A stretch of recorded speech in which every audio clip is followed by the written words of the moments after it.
Jiodakie. Chik ochano ni ng'ama dhodho nyathi kore okor gi rom gi dhako wadgi. Ne kaka timbe machon ne okalo e tieng' ka tieng' kendo kaka ne gin kido mabeyo ahinya. Wamielo bul, wawero wende wa moko mag oganda, kendo wawero wende wa moko mag paro. Wamiyo giwa luor kendo wanono adiera mamiyo waduto wabedo kanyachiel. Desreuru mondo ubed jok makare.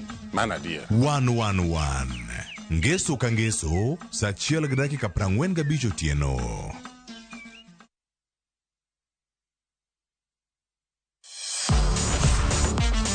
Ne thuolo mar yudo weche tuke duto nyaka mopondo. Mbaka makende mag jotugo kendo mag jomolony e weche tuke. Can you believe it?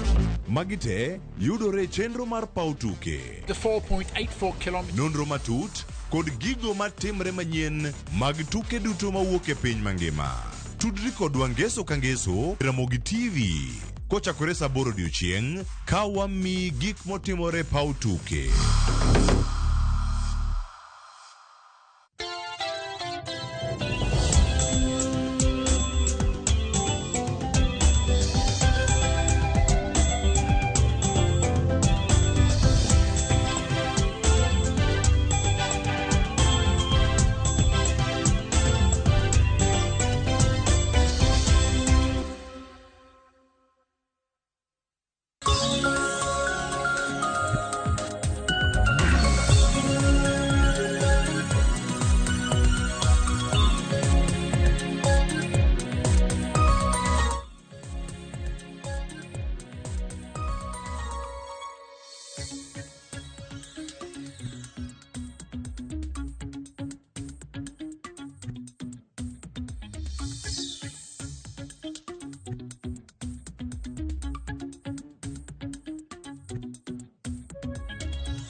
Oya orenya Ramogi jwang' kendo machiegni okinyi makawuono chenro en maru piny kamoro amora mantie ngeno mara ni chiyo makare kendo iluo chenro en odiochieng' mabino chako bang' ka jatend piny Kenya wuoyo sirkal kata mano duol mag jotend migepe Ramogi jwang' nyaka sani paro medo miyo jomo pogore tangeni kawuono eko ni chenro ma lach koting'o weche manyien nono magazet kod mamoko mapontiere ka twak mokwongo twak mar ariyo kod ojende ka warango chal mar piny Kenya aro akini bed kore nyaka giko to mokwongo wachako kod weche manyien to magi e thond weche. I have today decided to dismiss with immediate effect all the cabinet secretaries and attorney general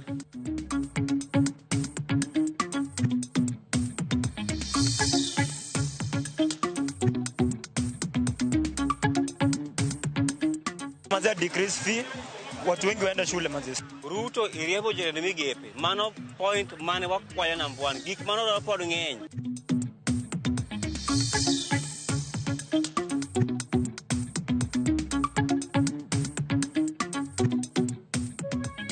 Koro gi ywaruok ma jogi oseywarego to pok na winjo en mana ni gini gimosetimre ni notimre ndalo moko mokalo chien kanyo.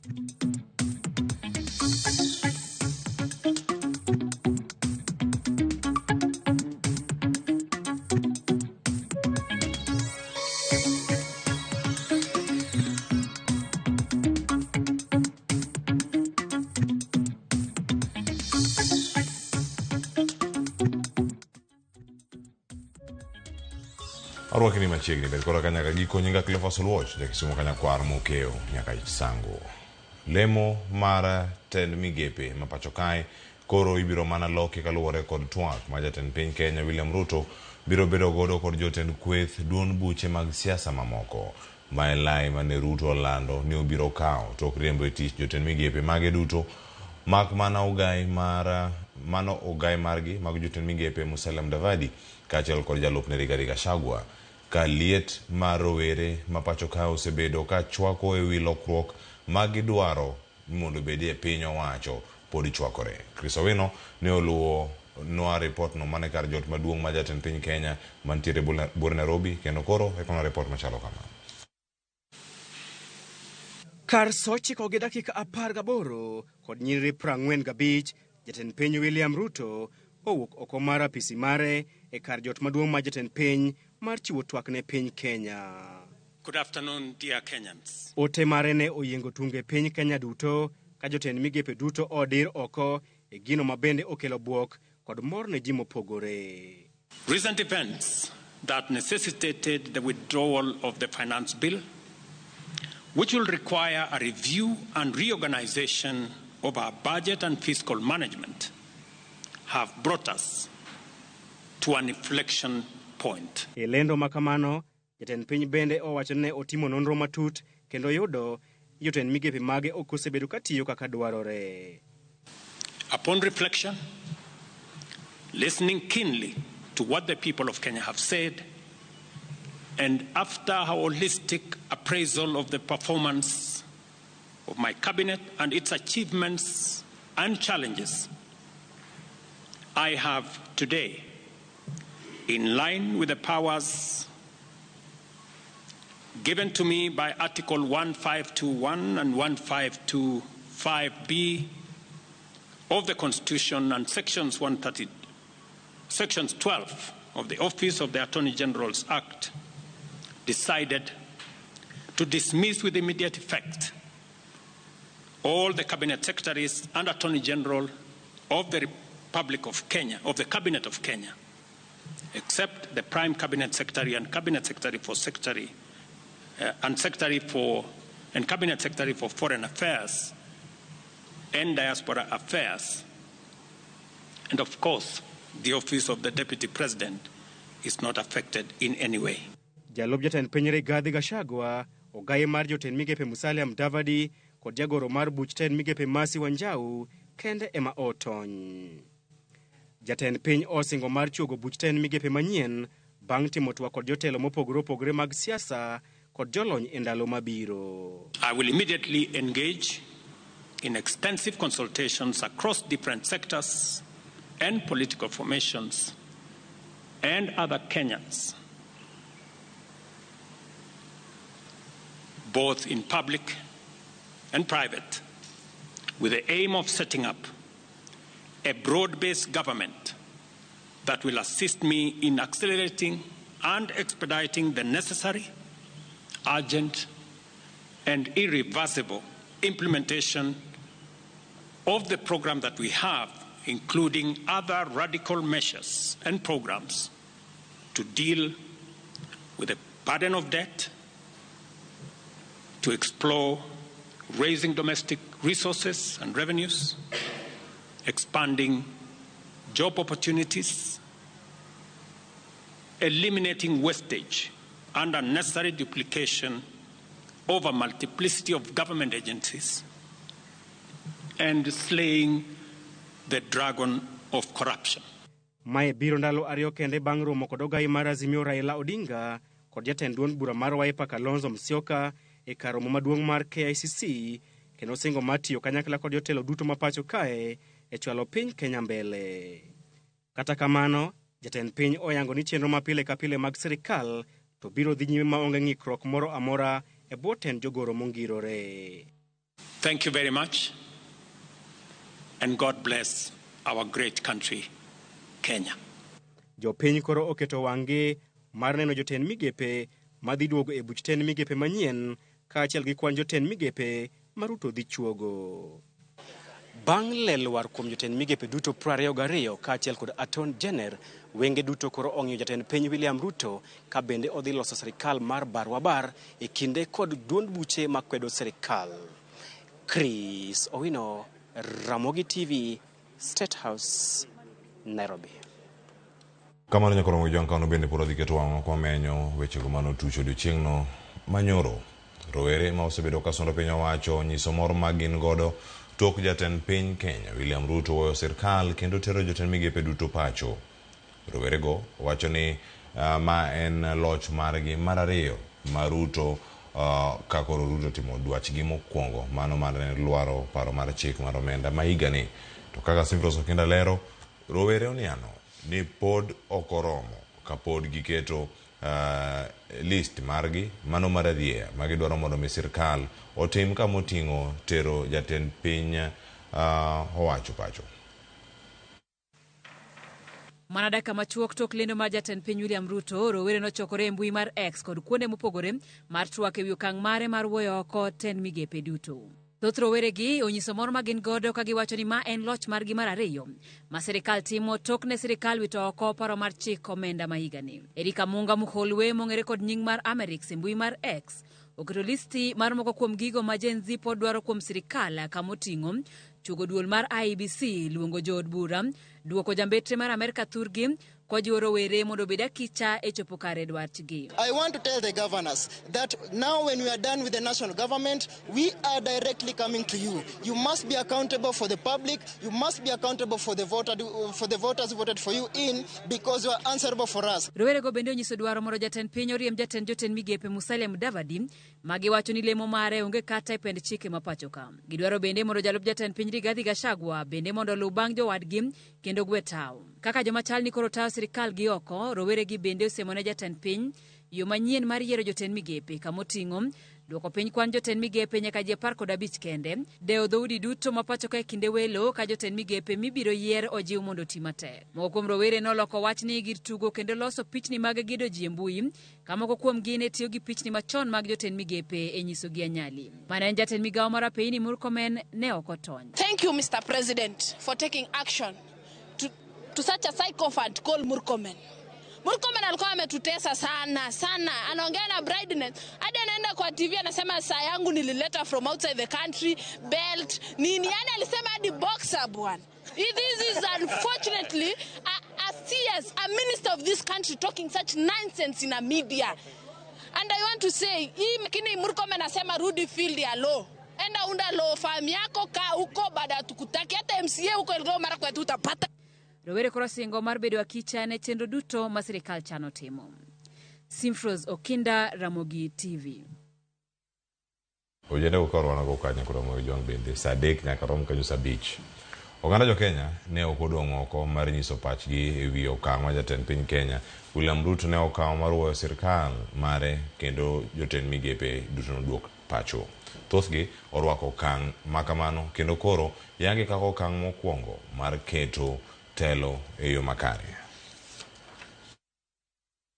Mana tok jatend piny Kenya William Ruto lando wuoyo ko sirikal mare, oganda jo Kenya wuok oko manyiso pachgi e okang' no momako thothgi kod buok kopogore geno mane gigeno ni jatend piny ne dhi timo. Oganda jo Kenya ne orwako okang' makamano. Namba achiel, wagone Nyasaye erokamano kuom winjo wach mar Gen Z.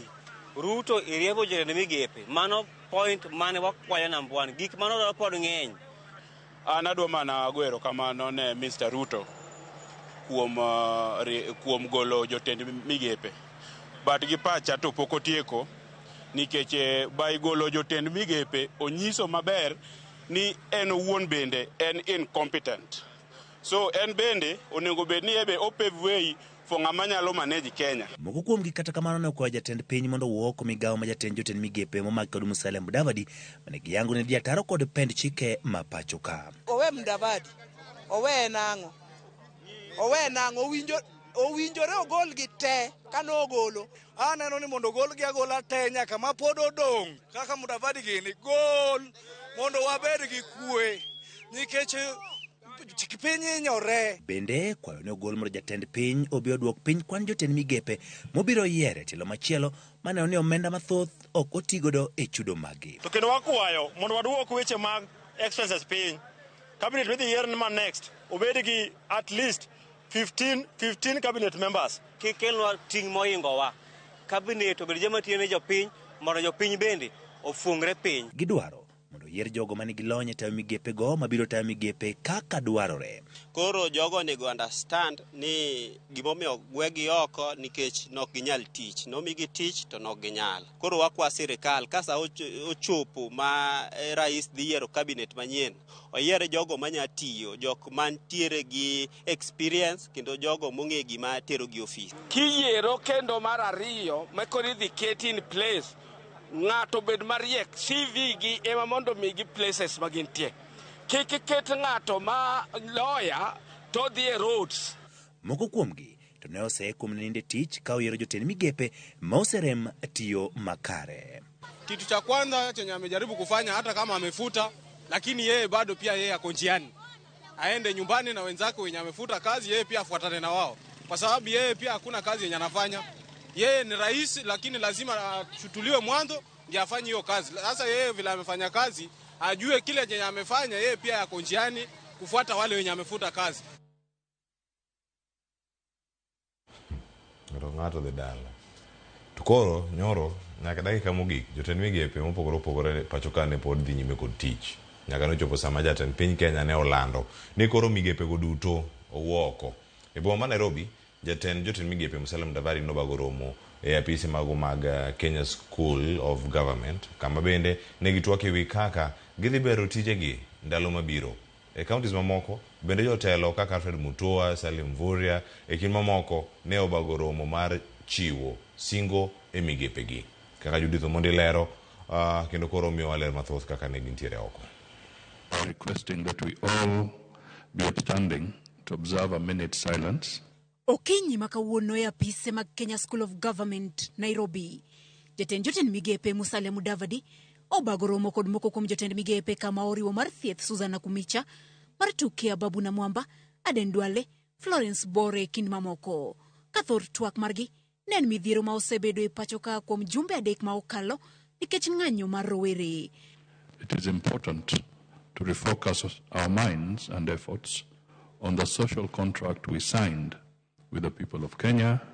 They have called us out with a particularly strong message to the government that they are not feeling us. In some instances, we gave them the ammunition to fight back by showing off our opulence, maybe corruption, and wasteful use of public resources.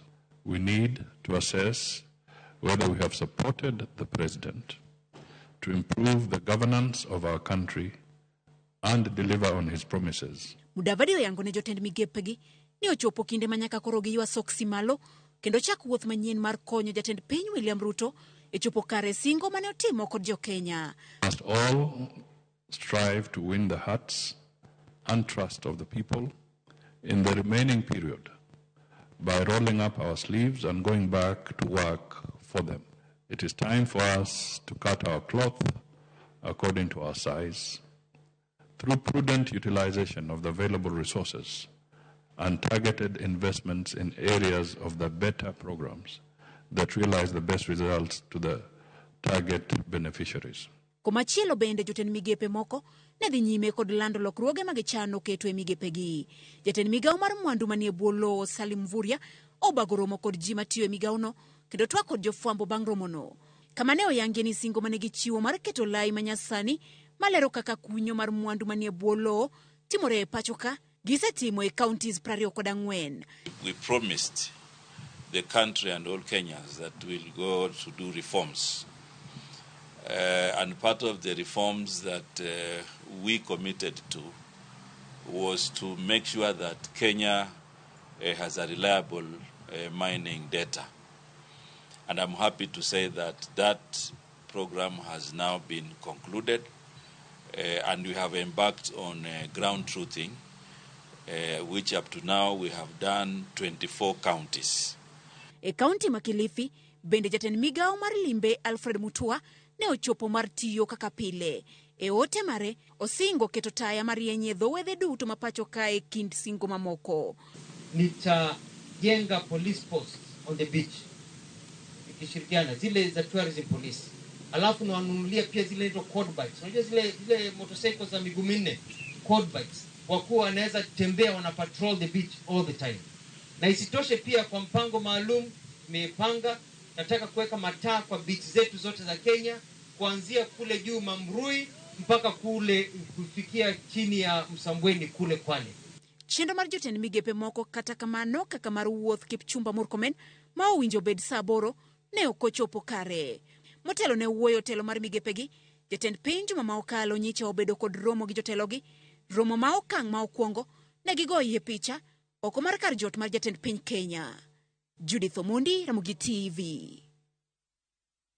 Moko kuom jotend migepe ma jatend piny Kenya nodhi oko e apisi ne gin jood bura mane oyier kendo chamo muma tok yiero mano mar dwe mar 8 higa mar 2022. Kata kamano, tok ne gisedo thuolo mag lemo machwe sirkal kaka jotend migepe. Gisani jotelo koro onge tich kendo moko kuomgi biro dok e pap mano mar manyo tich kaka jo-Kenya mamoko.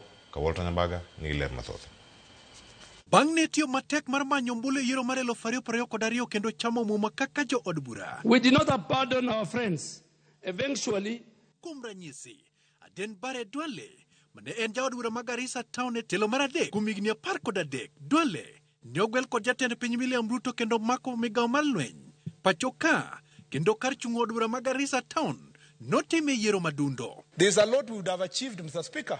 Onesmus Kipchumba Murkomen, makum thuolo mar higni 10, ne seneta ma Elgeyo Marakwet kendo nokeda dua tenga ne osiepne ma jatend piny William Ruto e yiero mokalo e gino mane omiyo miye lemo mar jatend migawo mar wuodhe kod apaya. Kata kamano, bende le mar William Ruto olwar kuome kendo onge tich gisani. Murkomen bende osebedo nyong'ong' kawachore ni kit lewni, wuoche to kod samutweyo tok yudo lemo mar migawo no gin mago menda buora manyiso lokruok e ngimane tok yudo lemo no. To support the women movement that has grown some of us. Aliswa Ome, mane ochamo muma kaka ja od bura Makandara, e od bura mar 13, bang'e ne ogwele kod jatend piny mondo otele migawo mar pi, ma bang'e ne ochore nyake migawo mar lowo. Odhiambo ma kawuono, Ome oriwore kod jo-Kenya buora, ma bende koro goyo lam. A decision making table. Rosalida Soipan Tuya, nyota mare nyocho liel ma okalo, kane duond bura mar UDA ne ogwele kaka seneta. Tok chamo muma, jatend piny William Ruto ne ogwele kaka jatend migawo mar alwora. Lemo ma koro sani ogwenyorego. Ma jogo ma bende nie lemo machwe, to koro biro dok goyo lam, ka girito apgi ka biro bedo maber, ka ibiro yiere jotend migepe manyien, e gin kaka Justin Biden Muturi, mane en spika mar od bura kuom higni 10, ma nyocho yier kaka Ton Jenner, ma pachoka. Respect and uphold this Constitution of Kenya. Abraham Kithure Kindiki, mane en seneta Mataraka Nithi yare 2013 nyaka 2022, bende noyudo thuolo mar bedo jatend migawo mar arita kwe kod chenro mag piny owacho. Kindiki bende koro riwore kod jo-Kenya mathoth machakre sani biro goyo lam. Eliud Owalo en wuod luo e tend migepe mag William Ruto.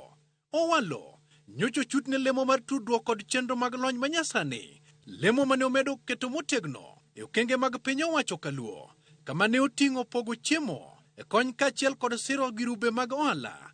Kata kamano, le mar William Ruto ne okowe oko. Alfred Mutua ne oriwore kod Kenya Kwanza mana ndalo machuok ka ji dhi e yiero mar 2022, mane omiyo yudo thuolo mar tele migawo mar weche ma oko kapok otere mano mar limbe. Mutua bende en jatend duond bura mar maendeleo Chapchap, makoro yudore kamarach ka en bende othiche oko mar sirikal mar Kenya Kwanza, ahinya to mane giloso kanyakla. Kata kamano, bende nitiere jotend migepe moko mane jopiny bende orado godo mana kane oyiergi, to yandi odwa ling' ahinya kama oting'o Penina Malonza mar dongruok mag gwenge to kod riwruok mag Afrika ma Ugwe, Betty Miano mar ohala to kod Zakari Masharia mar migawo mar pi. Duto gin bende jatend piny ogwegi oko. Walter Nyambaga, Ramogi TV. Okang' ma jatend piny Kenya ne okawo mano William Ruto, mano mar wuoyo sirkal mar Kenya Kwanza, en okang' ma bende nosekawo e kinde mokalo gi jatend piny Kenya mar adek Mwai Kibaki e kinde telo mare kaka yorno mar keto lai makare e tayo sirkal. Kaka Lide Okeo lero, okang' mano okawo gi jatend piny Kenya William Ruto biro mana bang' jo-Kenya tamruok paro mar chik mar omenda. Kaka jatend piny Kenya mar adek Mwai Kibaki bende ne oteng'o lwet jotend migepe ge mogo bang' oganda jo-Kenya goyo piny ombulu mar paro chik manyien ma higa mar 2005. Oganda jo-Kenya medo yiene kendo jokon bedo maliet na sirikand Kenya Kwanza Jatend piny Kenya William Ruto tengo lwet jotend migepe ma pacho ka mogo kendo weyo apise gonono. Okang' ma kama biro bang' oganda jo Kenya ahinya to rawere matindo choko lwasi mar siasa e pacho ka gikwedo paro mar chik mar omenda mag 2024 kendo bang'e dhi mbele gi bago ng'anyo makwedo tend William Ruto ka bwogo teri dala kata mana bang' Ruto wito kucha paro makamano.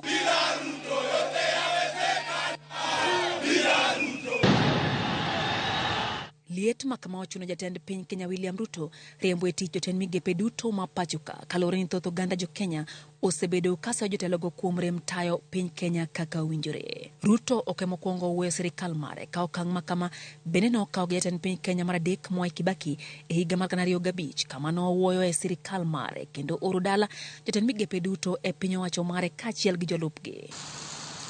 Accordingly, in accordance with the powers conferred upon me under the Constitution of Kenya, I have directed that the offices of all ministers and all assistant ministers become vacant.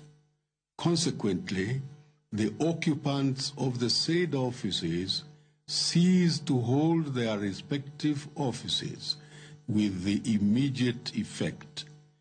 A reconstituted government will be in place within 2 weeks. Okang' makamano omiyo mane en jalup jatend piny Kenya e kindeno Mudi Awuori kod jogoro mongewore tawo piny owacho kuom jumbe 2 kapok noyiere jotend migepe manyien. Oganda jo Kenya koro rito jatend piny Kenya William Ruto marango ni obiro kawo thuolo marom nade mar keto jotelo manyien e kombe makamago. Lydia Okio, Ramogi TV, Nairobi. Hai. Kama chielo kwa were gi mago magwoyo sirkal rowere mag duond bura mar ODM ojiwo paro mar twak ma yande udhir gi jatende duond bura mar ODM Raila Odinga tich ariyo mar jumani kane otelni kod jakom margi John Ketora. Rowere go koro wacho ni paro mar twak e wi midhiero machando Kenya kinde ka kinde mano e yo kende manyalo konyo Kenya. Jotend rowere go mabende okone rowere ma osebedo kanyo kabago ng'anyo mabende ong'ere kaka Gen Zs ni oyuor mar chwalo dwachgi ne jotelo mapachoka magi timore e seche maliete wi kwayo mar twakno medo tedore mokalo thurka tainye rowere mag Gen Z moramo ne gidwaro mondo winy pachgi. Why we should have the dialogue. But what else? Because there must be solution. What is the alternative to dialogue? I don't know. Let them give us the alternative. Because to us, we feel dialogue is the best way to go. Bado tu tunaambia those youths, hata kesho mngiitisha hiyo maandamano tutakuwa pamoja na nyinyi, lakini tunapenda Kenya kuliko hizo vitu zote. Wacha tuingie kwa hii dialogue, tusikie vile wanataka. Tupie baba asikio kwa sababu yale ambayo baba anaona in the middle of the Indian Ocean, sisi kama vijana tuwezi ona tukiwa juu ya milima Kenya. If Baba says that there is going to be a dialogue, let me ask the GNZs who are our brothers and we respect them so much. After any demonstration, there must be an outcome. Why are we on the streets? What are they demonstrating? How are they going to discuss those issues they're demonstrating? They must be on the table for them to discuss those issues. You cannot go with me to war and we say now I've withdrawn the war and we don't want to talk. We must come on the table and tell them on face that this is what the GNZs want and this is what they want. Ote mag kuyo gi lit pod medo molo ne familia mar jang'ad bura Justice David Majanja tok jang'ad bura no wito ngimane odhiambo manyocha e kinde mane oyudo thieth. Okinde kod osiepe nochopo e doho ma Milimani mar ndiko bug kuyo. Justice Majanja oyuagi kod jowetene kaka jang'ad bura ma jaratiro kendo manochung' motegno e buche mage ahinya mago makelo ratich oganda. Majanja bende en achiel kuom jong'ad bura kata jong'ad buche manyo konyo do konyo fuono katiba manyien mar 2010. Kufanya kazi yake bila kupendelea upande wowote. Sidhani kwamba kuna yeyote ambaye atasema kwamba aliweza kutoridhika na maamuzi ya jaji aliyetuacha. Nen jang'ad bura makare kendo nokonyoji to kaka wawite kawuono wawinjo lit ahinya kaka jo judiciary. Wagoyo mos ne familia duto, wagoyo mos ne osiepe ma make judge ma onindo to wakwayo ni Nyasaye oket chunye kama ler. Ero. Was one of the first judges to give interpretation to this constitution. And I'm glad to state that Judge Majanja performed a very sterling job. He gave the constitution very good interpretation. He broadened the constitution so that we had rule of law in the country, human rights were respected, and he advanced the jurisprudence of constitutionalism in the country. It is extremely unfortunate that we have lost the judge at a very early age.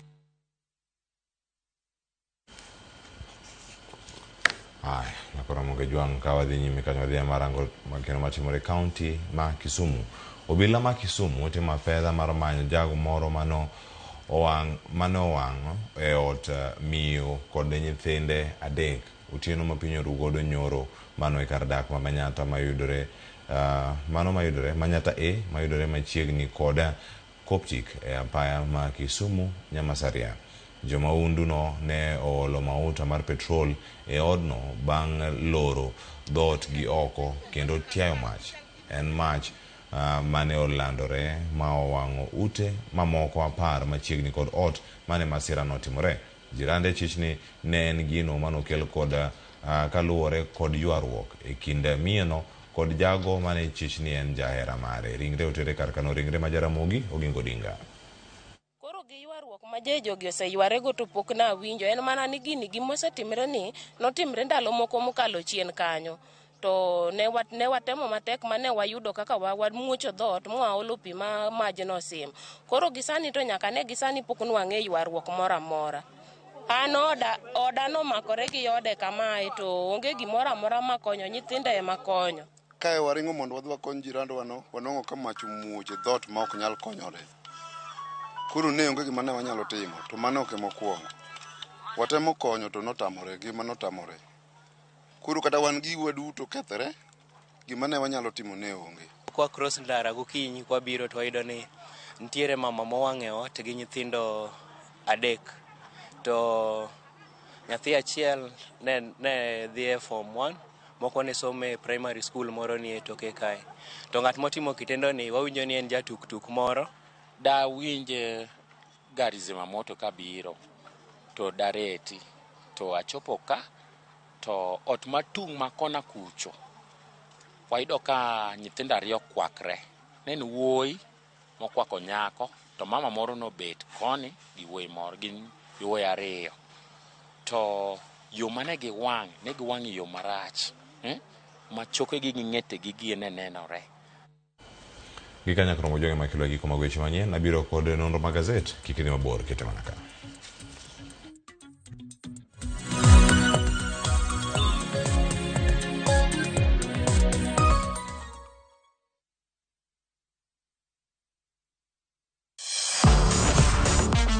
Ne thuolo mar yudo weche tuke duto nyaka mopondo. Mbaka makende mag jotugo kendo mag jomolony weche tuke. Can you believe it? Magite yudore chenro mar pau tuke. The 4.84 kilometers. Nonro matut kod gigo matimre manyien mag tuke duto mawuok e piny mangima. Tudri kod Wangeso Kangeso Ramogi TV. Kochakore saa 8 odiechieng' ka wami gik motimore pau tuke.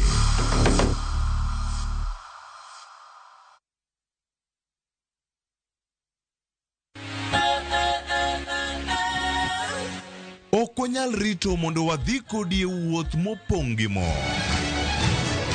Fweny sigendni mabeyo miwuoro. Tugo tuke mabeyo. Rom gi osiepe manyien. Puonjri gik mabeyo e wuodhni. Crispy chicken, coleslaw, tomato. Mustard. Solo siepeni kendo ikri ne mor e rogo mar nyithindo.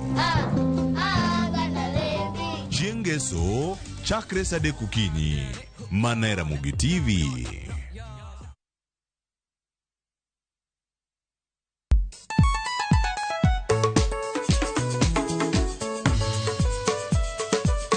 Ticha Beach kochakore sangwen wakelo ni ngoma mobedo pink design makare. Ramogi TV biro kanyakla kachiel kod Ramogi Radio kama bende Stima riwo record P. Yonja wauntie kikubed mabor ya koromo ganyen kech kai ekumi yudo gik mamit kabisa Ramogi Night Disco. Maintain your position. Idi udakanyo kika fire gudi local instrumental wawachoni kete manaka. Ticha Beach ka Ticha Beach sangwen otieno.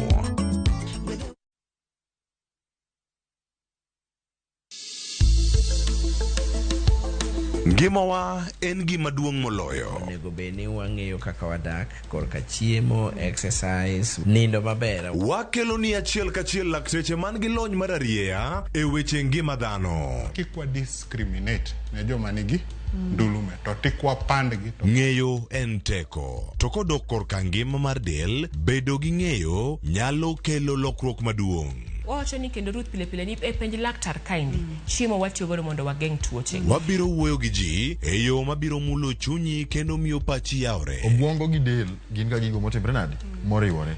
Koro gimi pidho obwongo mari luwore gi gino mipidho dendi. Riwri kod Ruth Otieno e penj laktar. Wuok tich nyaka Ticha Beach sa 12 odhiambo mane Ramogi TV. Penj laktar. Ngima en mwandu.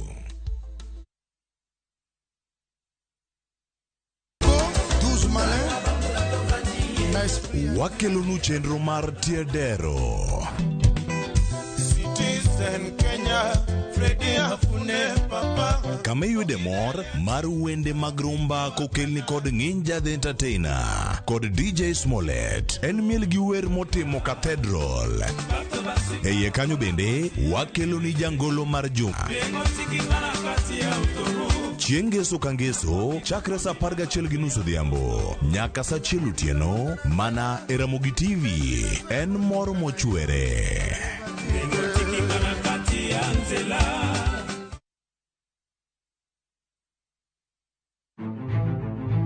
Ikrine wuoth mar dhialo teko kod lony mar joma mine e Kenya mangima. Na explore mang'e kaka bro connect numbers gi solving real world problems. Onyalo bedo e weche mag ohala, paw siasa kata dongruok. Mine gi yaw yore ne oganda e higni mabiro. Adwa nyiso joma rowere ni kentie idea main ko to chaka kada kaen mana mar uso mandas. Kochakore jiwo ratiro e kind chwech nyaka ting'o duond ji mopogore makelo lokruok makare. And about just puonjo jotelo bedo joma ber, bedo joma kare, joma ohero dongo, joma tiyo negi, employees matiyo ni ka gionge, you cannot go for agile.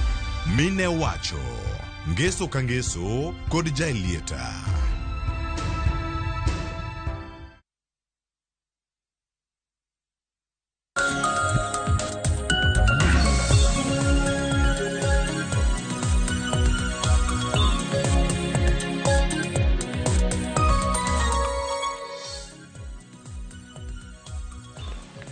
Okinyi majaber nyakoromo jong prodhi nyime kan kae kod Julius Otieno wada nono kae gazet. Okinyi makawuono begola nyaka giko nyika Cleophas Oluoch da gisubu kana kwaro mokyo nyaka chisango to sani Julius oyawre ichiyo machal nane. Achiemo maber Cleophas.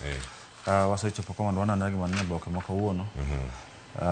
Wangisa nagi jo Kenya ama jo nagi gima pinyo wacho kawuono. To kwaro gima pinyo wacho kwaro mokyo machaka na kod gazet ma Daily Nation mabende omipe kar kae mae thuon wachi mete wacho ni ang'o omiyo jogi olwar.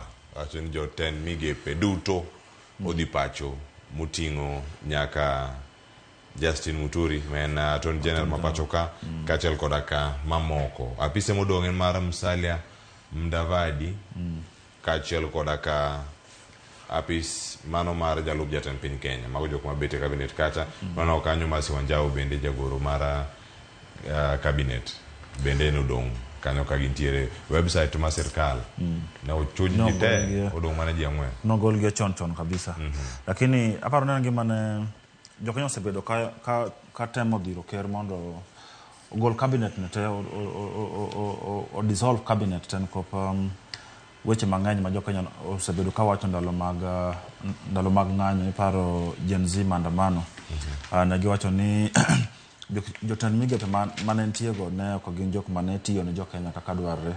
Chal ka gima moko ne nitie ne yore mag mibadhi luwogi, moko ne sungre, moko ne ok winj kata gima jokenya wacho. Ne nitie jomoko ne be ng'ato tuwe sak machopo milion achiel to pian sani ogolo kuro to ok owacho yo maber. Moko wuoyo yan jokenya yo ma jokenya wacho ni jogi ok ber tich ama ber kogolgi oko mondo kero kel jok manyalo tiyo ni jokenya yo makare, yo ma jokenya nyalo yie ni jogi karatin wadier. Koro kera paro nyo winjo Gen Z ama mana jokenya wacho banyoro to nyo olo cabinet ne piny mak mana kaka wacho no Musalia Mudavadi mabe en jatend migawo mar foreign affairs. Aparo ne ene manyo dong kendo kirango mar manyo dong ten deputy president mabe sita cabinet en to ken jatend migawo lakini obi obete cabinet. Maga jok madongo mano dong e cabinet kakoro kero wacho ni ochako yo mar ng'iyo kaka onyalo kelo jotend migepe moko. Chal kaka nyo wuoyo to chal kaka gemo chako wuoyo gi josiasa moko, otemo wuoyo gi jokanisa, to otemo consult, otemo wuoyo gi jimo pogore mondo na jomo dhi kelo ka gin jok ma jokenya nyalo yiego manyalo tiyo ni jokenya yo maber molo kaka ne mogol gi ne tiyo. Kamano nyakoro mojo ma sigana mo mipeke ite mar 2, ite mar 3, ang'wen 5 6 7 nyaka 8 mane kama sigeni gintiere. Na oranga ne ite mar 2, ite mar 2 karaka mantiere picha mano ma oketo kanyakla jotend migepe. Ingawa kaka nigi chung, giduto jomo chung ng'ata chiele modong gi tich. Jomo bet duto dong gi tich.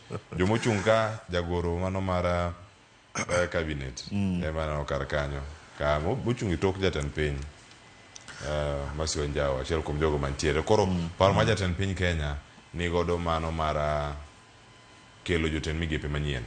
Olero ka ite mar 2 kod ite mar 3 Julius bende ni omanyo ojende mago matindo ma bende dhi bedo karka. Wacho ni koro ka wacho kanyo omanyo youthful leaders ma bende dhi donjo karkacha.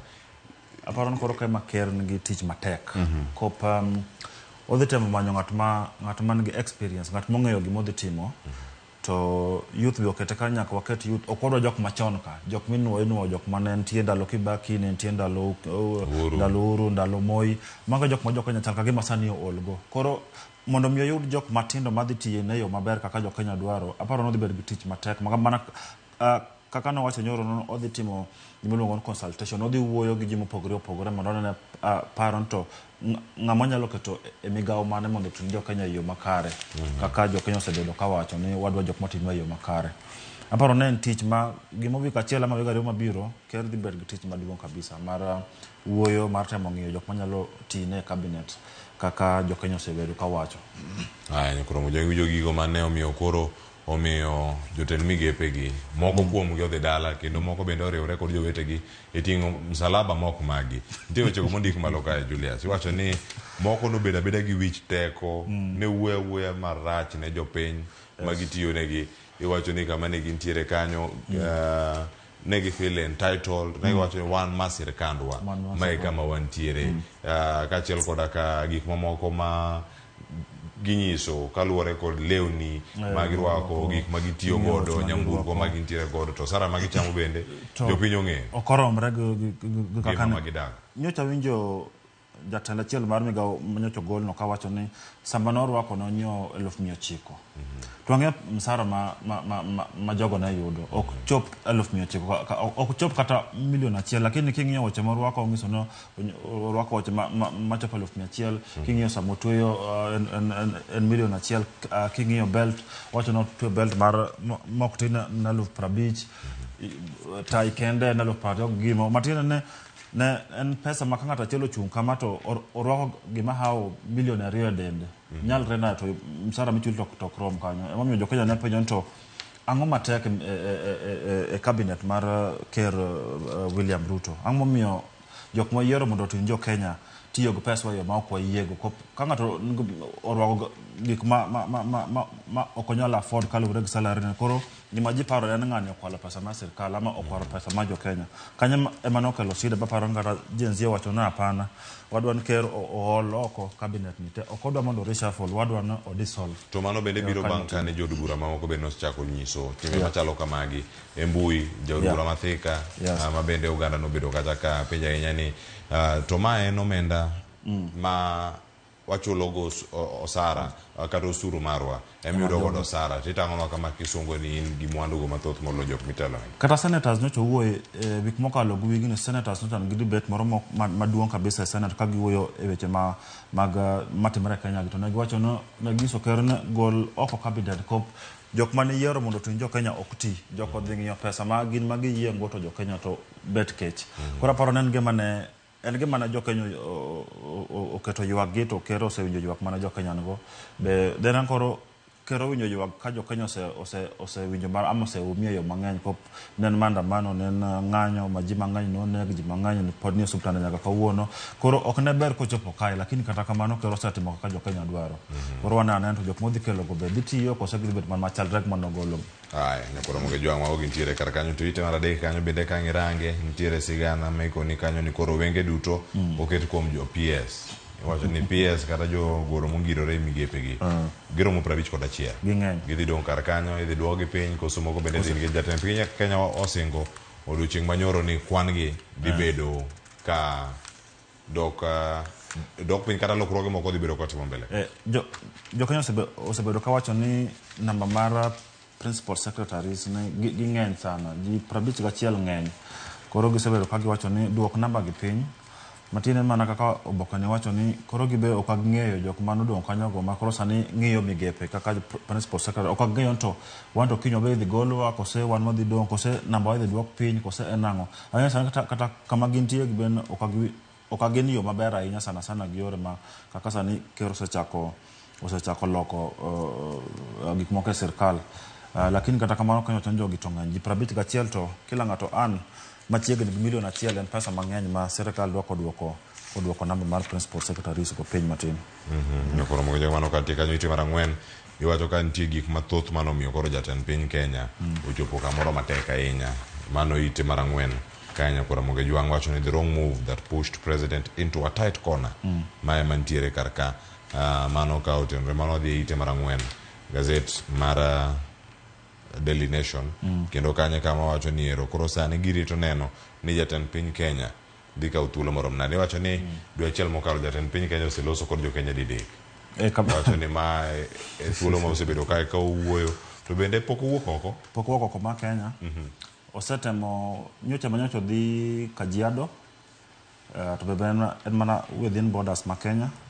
nyocha dhi wik moro cha ne odhi e kanisa Narok lakini Jumapil mokalo ne ok odhi kamoro amora matin ne temo ngiso kaka ker gino nobuoge kaka osebedo kakoro wacho no obed State House mondo olos onene kaka onyalo loso yore ma jo Kenya dwaro ama yore ma rito sirkal mondo yo bet moriere kaka jo Kenya wacho to los sirkal ne bet maber lakini kata king'iyo gima oboke ne wacho ni gino chakre ka tugo no ko sirkal chal ka gima ne ok winj gima ne jo Kenya wacho sana yore mag osuru e yore mag finance bill no chakre ka tugo ko king'iyo chien kanyo ne jo Kenya ywak ni yawa kik umedo osuru mang'eny to gilinga kumedo kata mana higa mokalo jo Kenya no ywak sana yore mag housing levy gi mamoko lakini sirkal ne ok owinjo koro ne giparo ni ginyalo timo gima ne gitimo higa mokalo kendo higa lakini jo Kenya ne otamre koro nen mistake ma jo Kenya sana parliament bedo katimo chien kanyo to higa ne gitemo dhi gombe lakini jo Kenya nodagi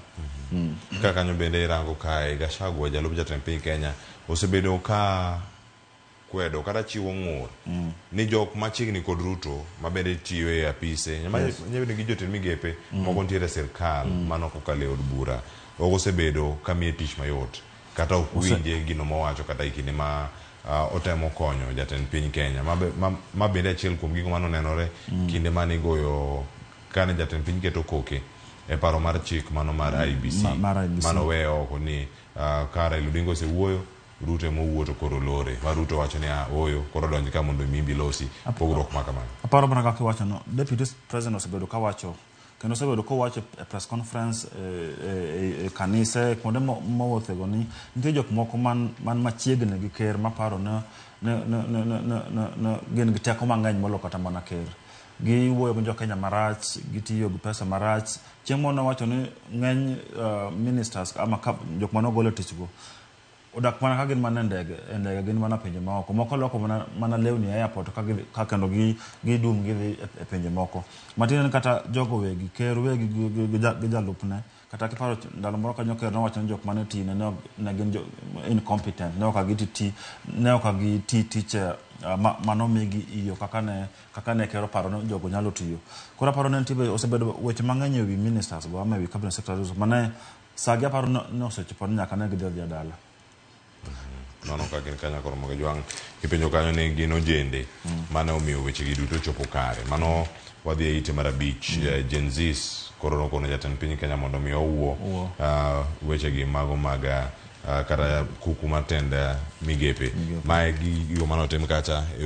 X Spaces Julius gima dalo se wiye kae ng'ato penjo gima omiyo gigi duto timore osebedi ka ing'anyo aching moko bende itime mbui ng'ato nyalo wacho ni social media pod ok nyal konyo nyaka sani ebed ni pat jo Kenya bende bolokore kaka teko ma mbui ntiere godo kod weche gi mag telo kod siasa mapacho aparo sani social media kata mana mbui kaka iwacho no en sani en gi teko molo kata mana ng'anyo bara e street molo maandamano kaka ne wanene cha ineno nyocha manocha Raila Odinga odhi gi ker KCC kagidhi ka ker dhi sign chik mar IBC bang' mano jo Kenya mang'eny kabisa nong'ur gi mane Raila otimo nang'omiyo Raila dhi chung gi ker to ker ni emosebedo ka waywak ndi wan ni tim marach eno dhi chung kode kanyo mondo sanitize ne gitiyo go word sanitize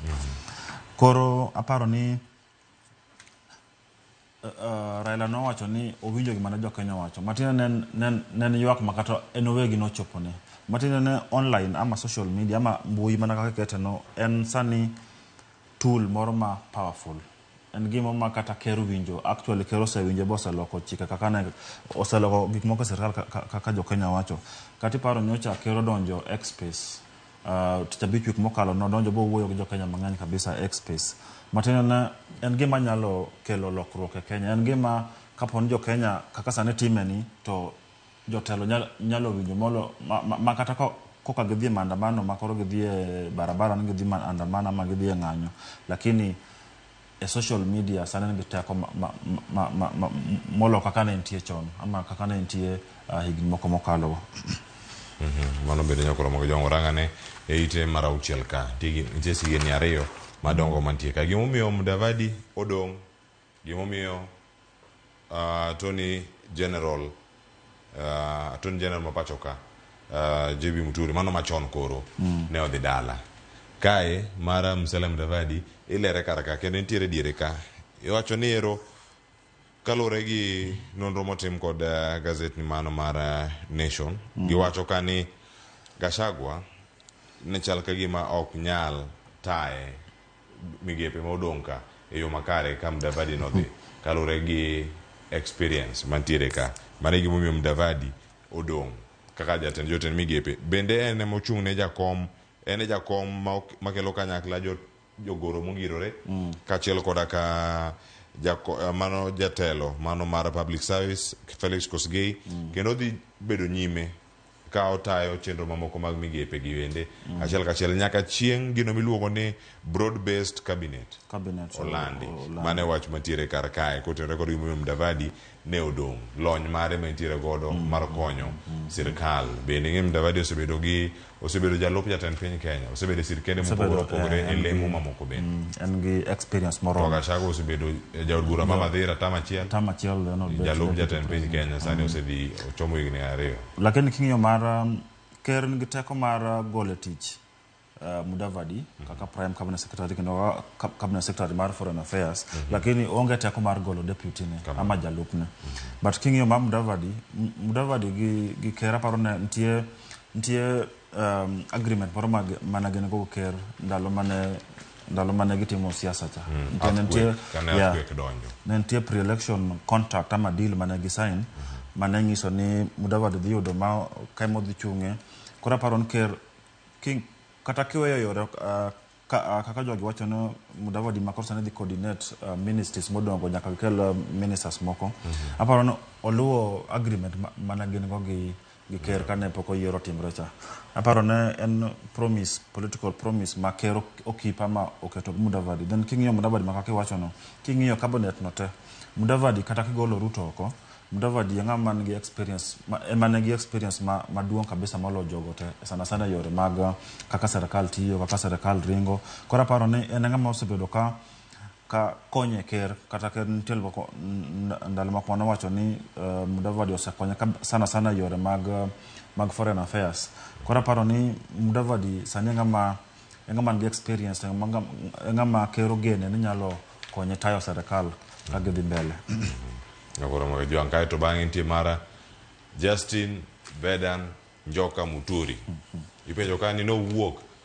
Gik mosebedo ko wacho ema omiyo wuok e apis. Nikech nitie kinde mosewacho, nitie kinde mane penjo kotenore kod nyiepo mag modhi.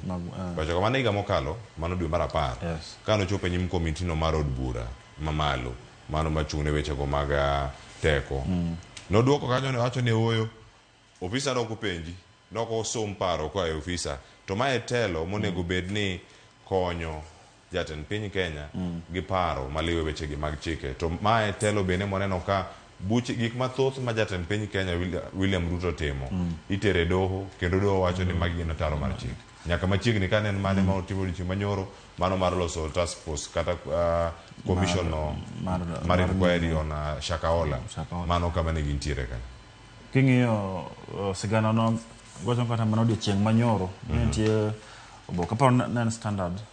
Mano wacho ni Justin Muturi ne ywak nen ker ne ok winj ok many pache yore ma gik mane serikal timo. Wacho ni kata mana manyocha oter KDF mondo ong'iyo jok mane ng'anyo ka en ofisa ne ok openj wach moro amora yo magir kabela no. Dho kata kamano no wacho ni jogo no misquote no tamre weche mane ni oboke, lakini no se yes morito tich morito be koro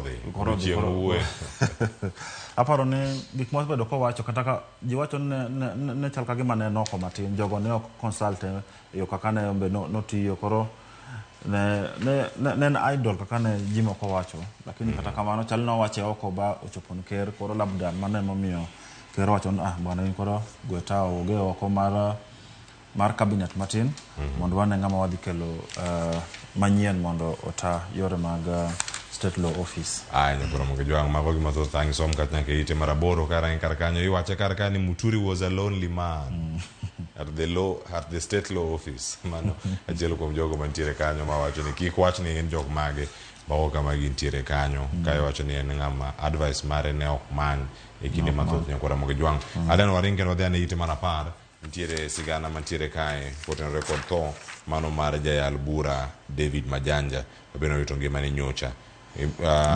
Weche medo mana donjo, sigande medo mana go, ote mag lit gi kuyo imedo or koten record tho mar jayal bura mabendo oseyudo pochi gi pa kuom tich maber manotimo kinde mane en okil kaachiel koda ka safar mar katiba manyien gi tije kaka jayal bura. Paro man nen achiel kuom judges maber kabisa sana high court. Negi en achiel kuom judges mosebedo ka winjo cases moko ma dongo sana ma serikal nitie. Kiparo kata mana mar housing levy, en achiel kuom judges manowacho ni serikal ne ok olo sheria mondo gidogi parliament mondo gilo sheria manyalo miyo housing levy oti maber. Koro aparo nen court gi Kenya mangima olalo ngama ne ria kabisa, ngat mane pache ler. Aparo nen kuyo ma Kenya tanego lalo judge maduong' kaka Justice Majanja. Kata kamano en dwaro mar Nyasaye tang'eyo ni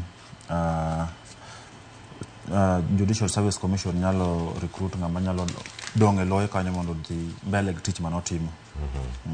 Mano kama nitie kanya kuro mo jongo daranga ni ite mana par koda ang'wen ka nitiere katun madane mono awaranga nega ni into dinene yo machana magi wacho ne gin paro mantiga karka nitie jok mantie oko molor negi, nitie jok moko kata malidho tung kocha koni ni welcome to State House, nitiere hashtag odiochieng' manyoro ne nitiere mach mane wuok e hashtag ni akia ka gima oseme do mana ume ka dismiss or not gin jogo mantiere karka paro mane mantiere kaya to mai mane timore kapok owuok mar neno ni ero jok mage madhi donga jok mage madhi dhi karka gimi neno karka de bed man chal jogi nya tugo karata nya gitemo pinyo to koro wan madhi koso wadong gitemo ng'iyo kere dirisa mondo gina gimo timo yore mag reshuffle ama gima no dwa timo cabinet mare lakini kata kamano chal gima ker no dong kende e ot moro kaka katuni wacho no dong kende office bo pare kabisa ng'iyo cabinet kon gikoni to jok mane odwa gol to kone ng'iyo gi dirisa to wan mwadhi koso wan modong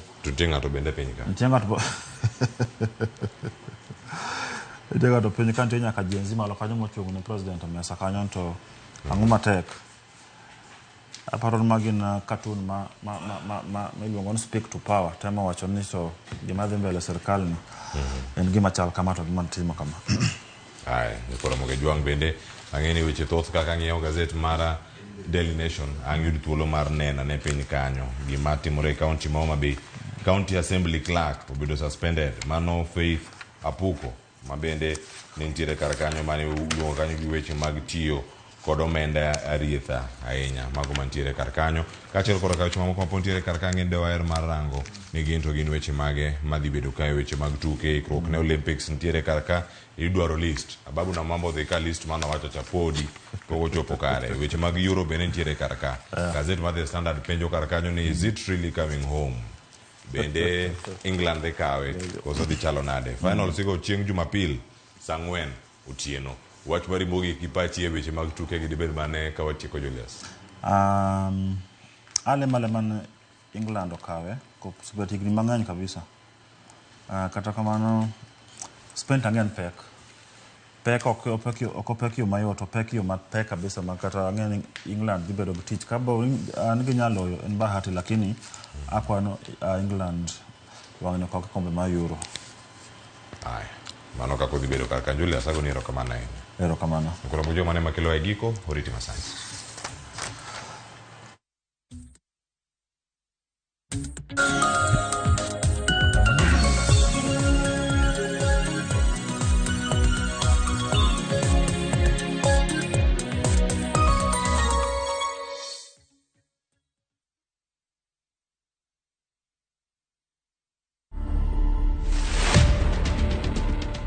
Were machine guns. They were making that noise of, you know, ta ta ta ta ta ta ta.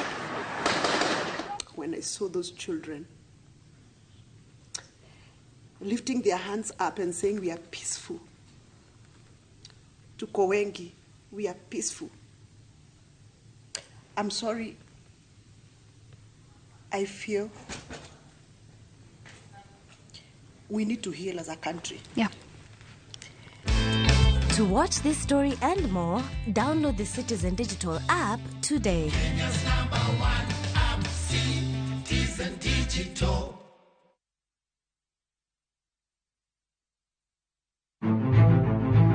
Ikri ne wuoth mar dhialo teko kod lony mar joma mine e Kenya mangima. Na explore mang'e kaka bro connect numbers gi solving real world problems. Onyalo bedo e weche mag ohala, paw siasa kata dongruok. Mine gi yaw yore ne oganda e higni mabiro. Adwa nyiso joma rowere ni kentie idea main to chaka kada kaen mana mar uso mandas. Kochakore jiwo ratiro e kind chwech nyaka ting'o duond ji mopogore makelo lokruok makare. And about just punjo jotelo bedo joma ber bedo joma kare joma ohero dongo joma tiyo negi employees matiyo ni ka gionge you cannot go for agile.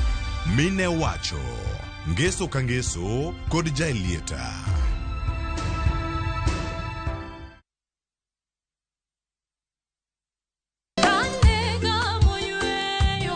Fweny ngima maber e wach Nyasaye kanyakla gi wende majiwo chuny ahinya. E Injili ngima chieng' ngeso ka ngeso kochakore saa 2 okinyi e Ramogi TV wamiyi sabato maler kendo mamalo moloyo kod wende mamoro chuny moa kuom jothum mihero kendo gi jokwath mapacho ka. Nyasaye wuoyo kodi kendo wuoyo koda ni kik iluor gimoro nikech an kodi. Sabato tutapumzika milele yote. E Injili ngima Ngeso ka ngeso chakre saa 2 okinyi e Ramogi TV.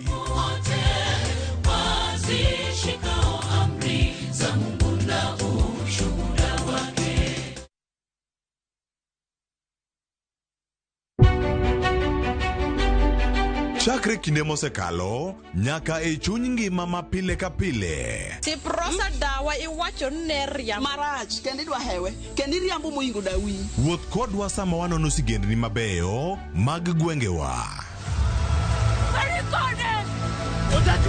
Ng'e ber kod rach, mor kod kuyo ma ng'ato nyalo yudo e wuodh ngima. Asai mama. Nasi kwiri ni okan mama ukiche kilunga gi nyingno ero. Mama nyisi. Riuri kodwa mondo wane sinema mabeyo ahinya ma uwinjore wawinj kendo wamorgo. Kendi ng'eno wono sipi mabeyo lakini nitie kuma kete mami. Winam Cinema Jumapil saa 2:15 otieno kod saa 4 otieno. Kik bai.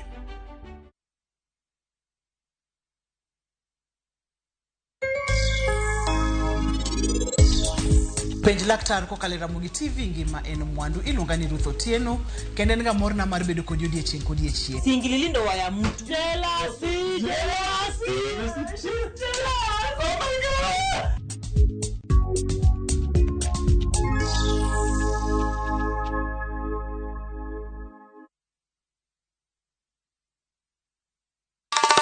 Ma e chenro makelo ni danji maliet.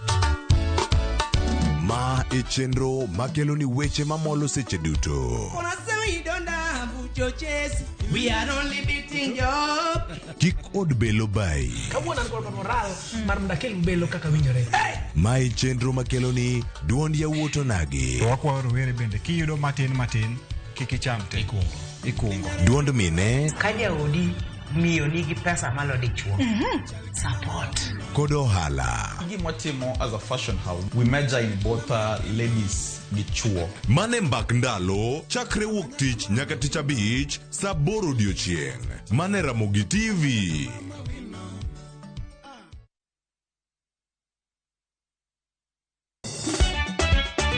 Tugo koro eka iye ochacho. Party is a party. Ka gik moko medo mana fwenyore, to ngima bende medo bedo matek e boma maduong'. Gimora mora ma Nyasaye omiya. Okawene jachie. Yud mor e ngimani kokalo e gik matindo. Onge ka mwaluoro bwana ochiel chunye ni wakete pile wacha. Mia ne ngima nyar kochia, kod osiepene kachiel kod joodgi. Kata let te jiere ya lak chogo. Ok ginyal weyi ma ok inyiero. Alokero joma hero walo. Alokero ng'at manyisa gik moko. Wenda. Nyar kochia, tich abich ka tich abich, saa 1:55 otieno. Mana e Ramogi TV.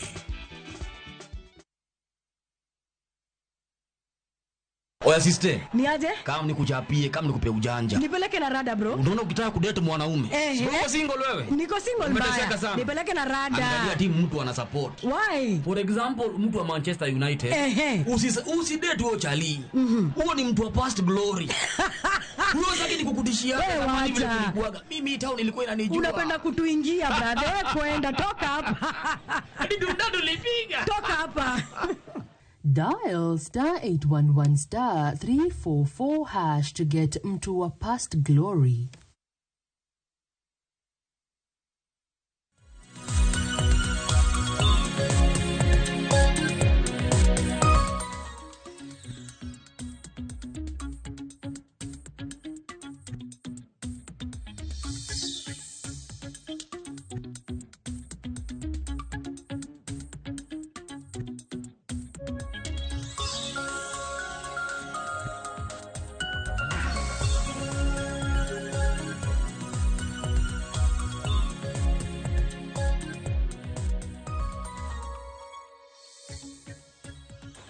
Nyakora magijong machiegni wantiere ka kendo twak mokwongero piny chakre ayanga wapenjo ka ni ka jatend piny Kenya William Ruto owuoyo sirkal tiende nang'o mano mar jotend migepe duto makoro odhi pacho oketogi kama chal nade nyakora magijong okinyi makawuono antiere kae kod yawuot luo wadago mbaka ni wawinjane sani kaka piny Kenya ochung' bang' ka jotend migepegi osewuo kendo gisedhi pacho gi duto moko ne owuok ka dhi pacho ka gintiere e tich. Thothgi antiere oko, rombe no bag Nairobi, nitie mane ntiere Kilifi, nitie mane ntiere alwora ma Nairobi kaka timo chenro gi mopogore opogore. Kane gitwako lute fwambo, wach no chopo ne jatend piny Kenya koro orembo kendo gidok pacho. Kiny ma kauna ntiere kae kod welo, mara twako kod achiel kachiel, ka mokwongo ntiere kae kod Tom Nduku, majanon weche mag siasa, amusino yawre kendo machiegni. Erokamano kuom thuolo mar biro e Ramogi TV okinyi ma kawuono. Erokamano. Kamachielo nyako Ramogi Jwanga ntiere kae kod jaod bura Maseme, Daktari James Nyikalo, yawre kendo machiegni. Erokamano kuom biro e chenro. Jatend piny Kenya owuoyo sirkal. Nyaka sani waseng'eyo jotend migepe modhi dala, kendo sani wadani mana mondo wachak gi paro mane omiyo jogi odhi mano omiyo jomatindo nodhi e ng'anyo, gima ne gidwaro kachiel koda ka sigana machielo molosnwa kaka kod nyawadwa Simfros Okinda, wada winjane kaka ne gichal. Nimar sani jomatindo gi ema koro noramo ni jatend piny Kenya wuo sirkal, nikech pod giame mbui ka giwacho ni Ruto must go. Giwacho ni macha mana mar ariyo ma Ruto timo. Machielo modong' kore ni wuog e apis. Odhi chalo nade? Wawinjane gimomiyo jo rowere kata Gen Zs ne omor toko kang' makamani. Maro waseng'eyo jogo manodhi dala, sigara no kang' wamul, sani wamul ane mar paro mag jomatindo. Mana dakika machuok tok lendo mar jatend piny William Ruto, rowere nochokore e mbui mar X kod kuonde mopogore mar twak ewi okang' mare mar wuoyo oko tend migepe duto.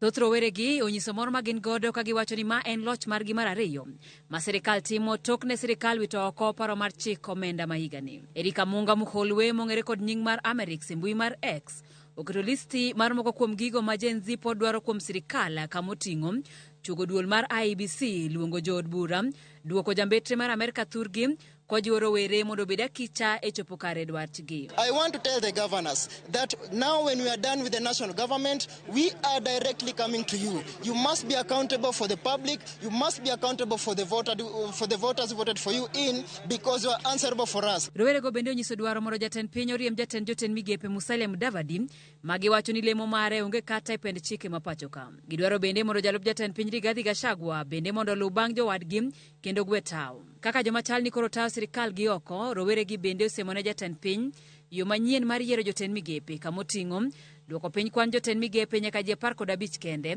deo dhoudi duto mapacho ka kinde welo ka jotend migepe mibiro yier ojiw mondo ti matek. Moko kuom rowere noloko wachni gir tugo kendo loso pichni mag gedo ji e mbui, ka moko kuom gi ne tiyo gi pichni machon mag jotend migepe e nyiso gi anyali. Mana en jatend migawo mar Apeyni Murkomen ne ok otony. Thank you, Mr. President, for taking action to such a sycophant called Murkomen. Murkomen alikuwa ametutesa sana sana, anaongea na brightness hadi anaenda kwa TV anasema saa yangu nilileta from outside the country, belt nini, yani alisema hadi boxer bwana. This is unfortunately a minister of this country talking such nonsense in a media. And I want to say, hii mkini Murkomen anasema rudi field ya law. Enda unda law farm yako ka huko baada tukutaki hata MCA huko Elgeyo Marakwet utapata. Rowere koro singo mar bedo akicha ne chenro duto ma sirikal chano timo. Simfros Okinda, Ramogi TV. Mano sigana motimo kanyo kod Simfros Okinda. Kata kamano kurango gazet mar Daily Nation. Gino magin miyo peke ite mar ariyo kod ite mar adek.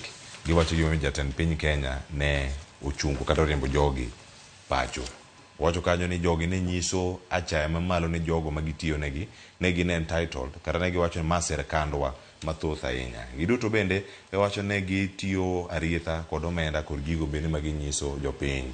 Ma bende giwacho kanyo ni ero ne wechego mag rwakruok mag gigo magitiyogo kachiel kod kanyamburko magitiyogo. Wacho ni loso marach ni jogo magitiyo negi achiel kuom gigo manokelo paro. E sirikal machon itiyo machiegni kod jotend migepe. Dr. James Nyikalo chakodi.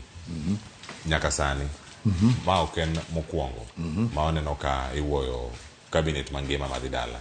E sirikal mar Mwai Kibaki nowuoye ok otenore kod paro mar chik mar omenda, ne en paro mar ombulu tok referendum. Gima kamano kano timore. Ikawe yo machal nade?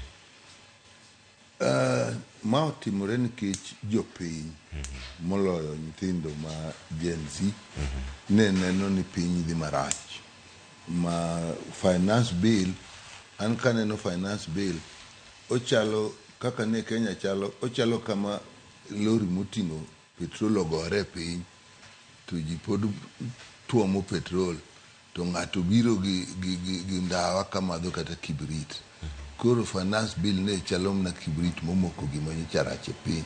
Nyithindo nyocha neno gik maricho. Miyo ma opogore nikech en gima ne ji ywago piny duto. Mar ariyo, kata ka giwacho, winjo ka pod giwacho ni Ruto ma gidwa nodhi. King'iyo mos gima timore, ka ng'ato yiero ji mang'eny, to jogi duto inwang'o ni richo. Odhi otergi e od bura, ma od bura bende okadhogi. To kibiro nwang'o ni od bura nitie moko mane kata komiti wacho ni ok dwar. To negikadho. Negikadho nang'o? Negikadho nikech gima nyocha timore ni kata od bura kitime gik moko, tikuongo idhi State House, tiwacho kaka onego yal. Koro ibiro yale kaka nowach kucho. Miyo aneno ni nyithindo gi pod gin gi wach moro madiera ni ng'ama noriembo jogi ni obende en gi chandruok. Mar ariyo, ok nyal bet ni jogi duto ka nyocha gitiyo marach, to jatelo monyocha yiero gi pok oneno. Nitiere kata ndalo moko manyocha wacho ni ang'e gik moko molo kaka ung'eye e migepeu, tende ni mano kuti maber. Ang'eyo ni moko kuomu lew kabire e tich.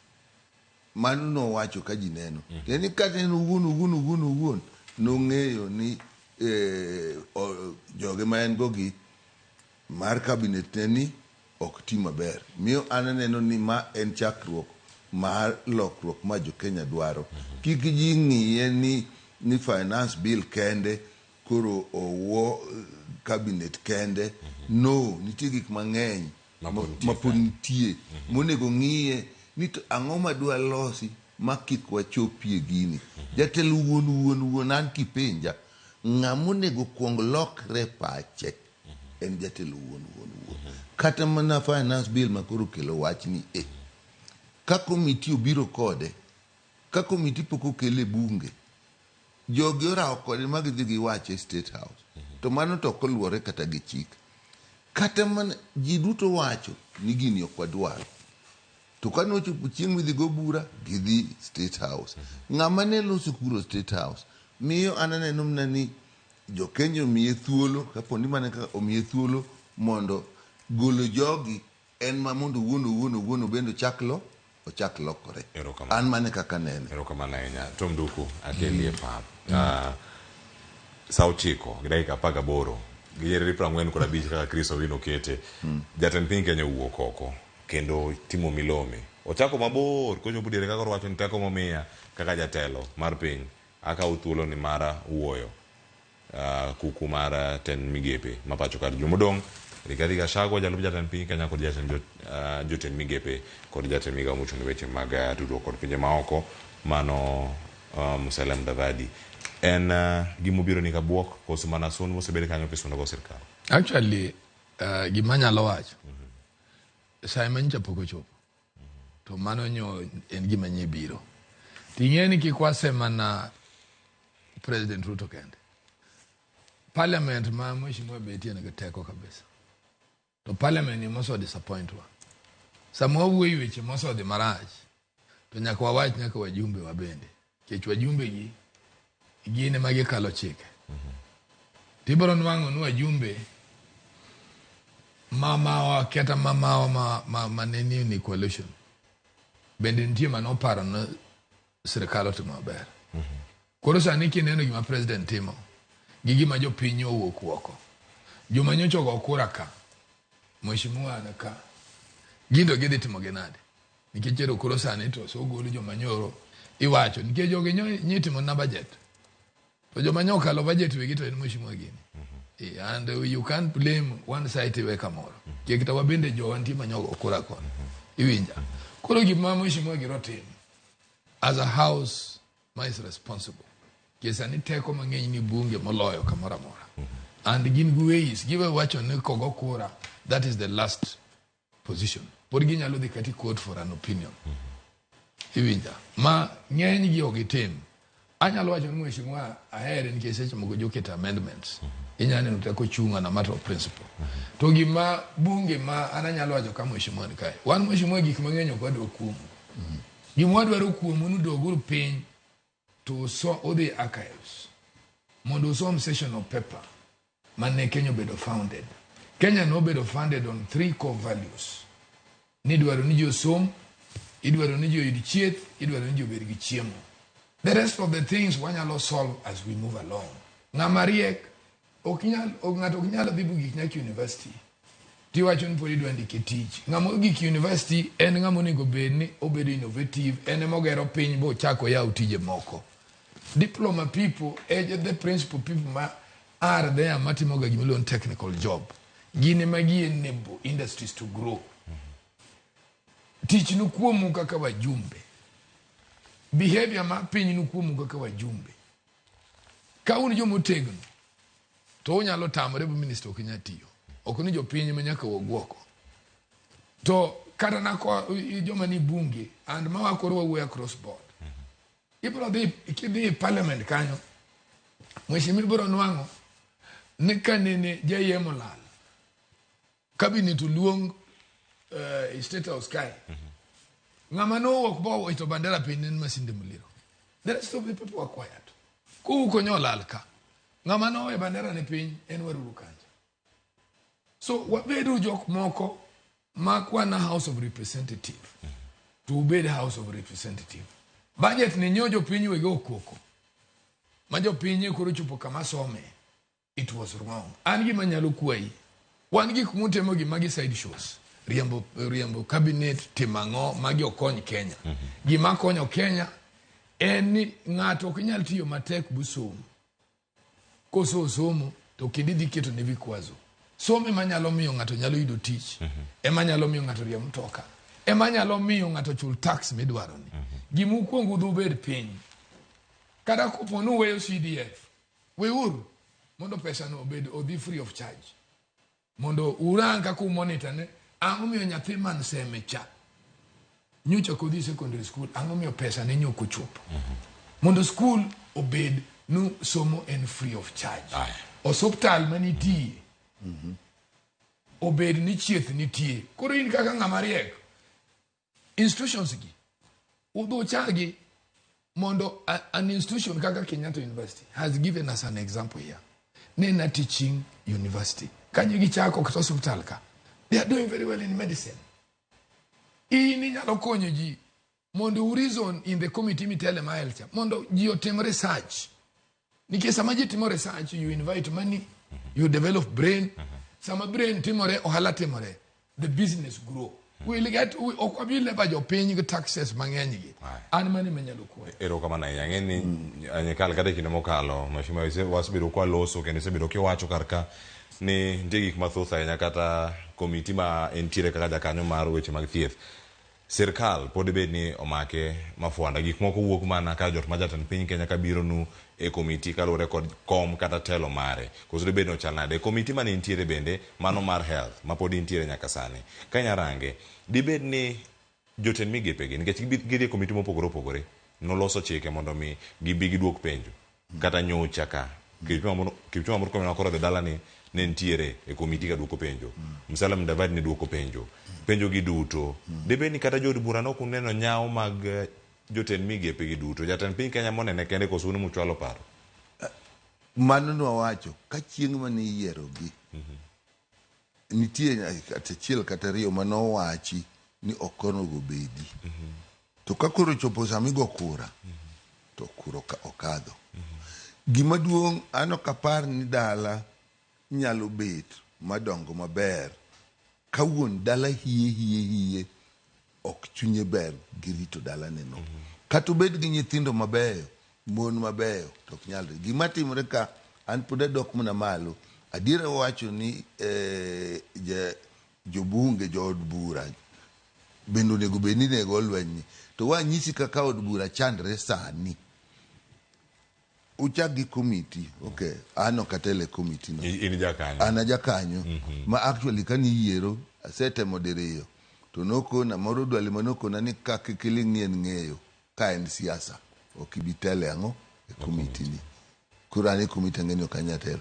Jok ka chieng' miyiero ji komiti to ji kwongo dhi State House.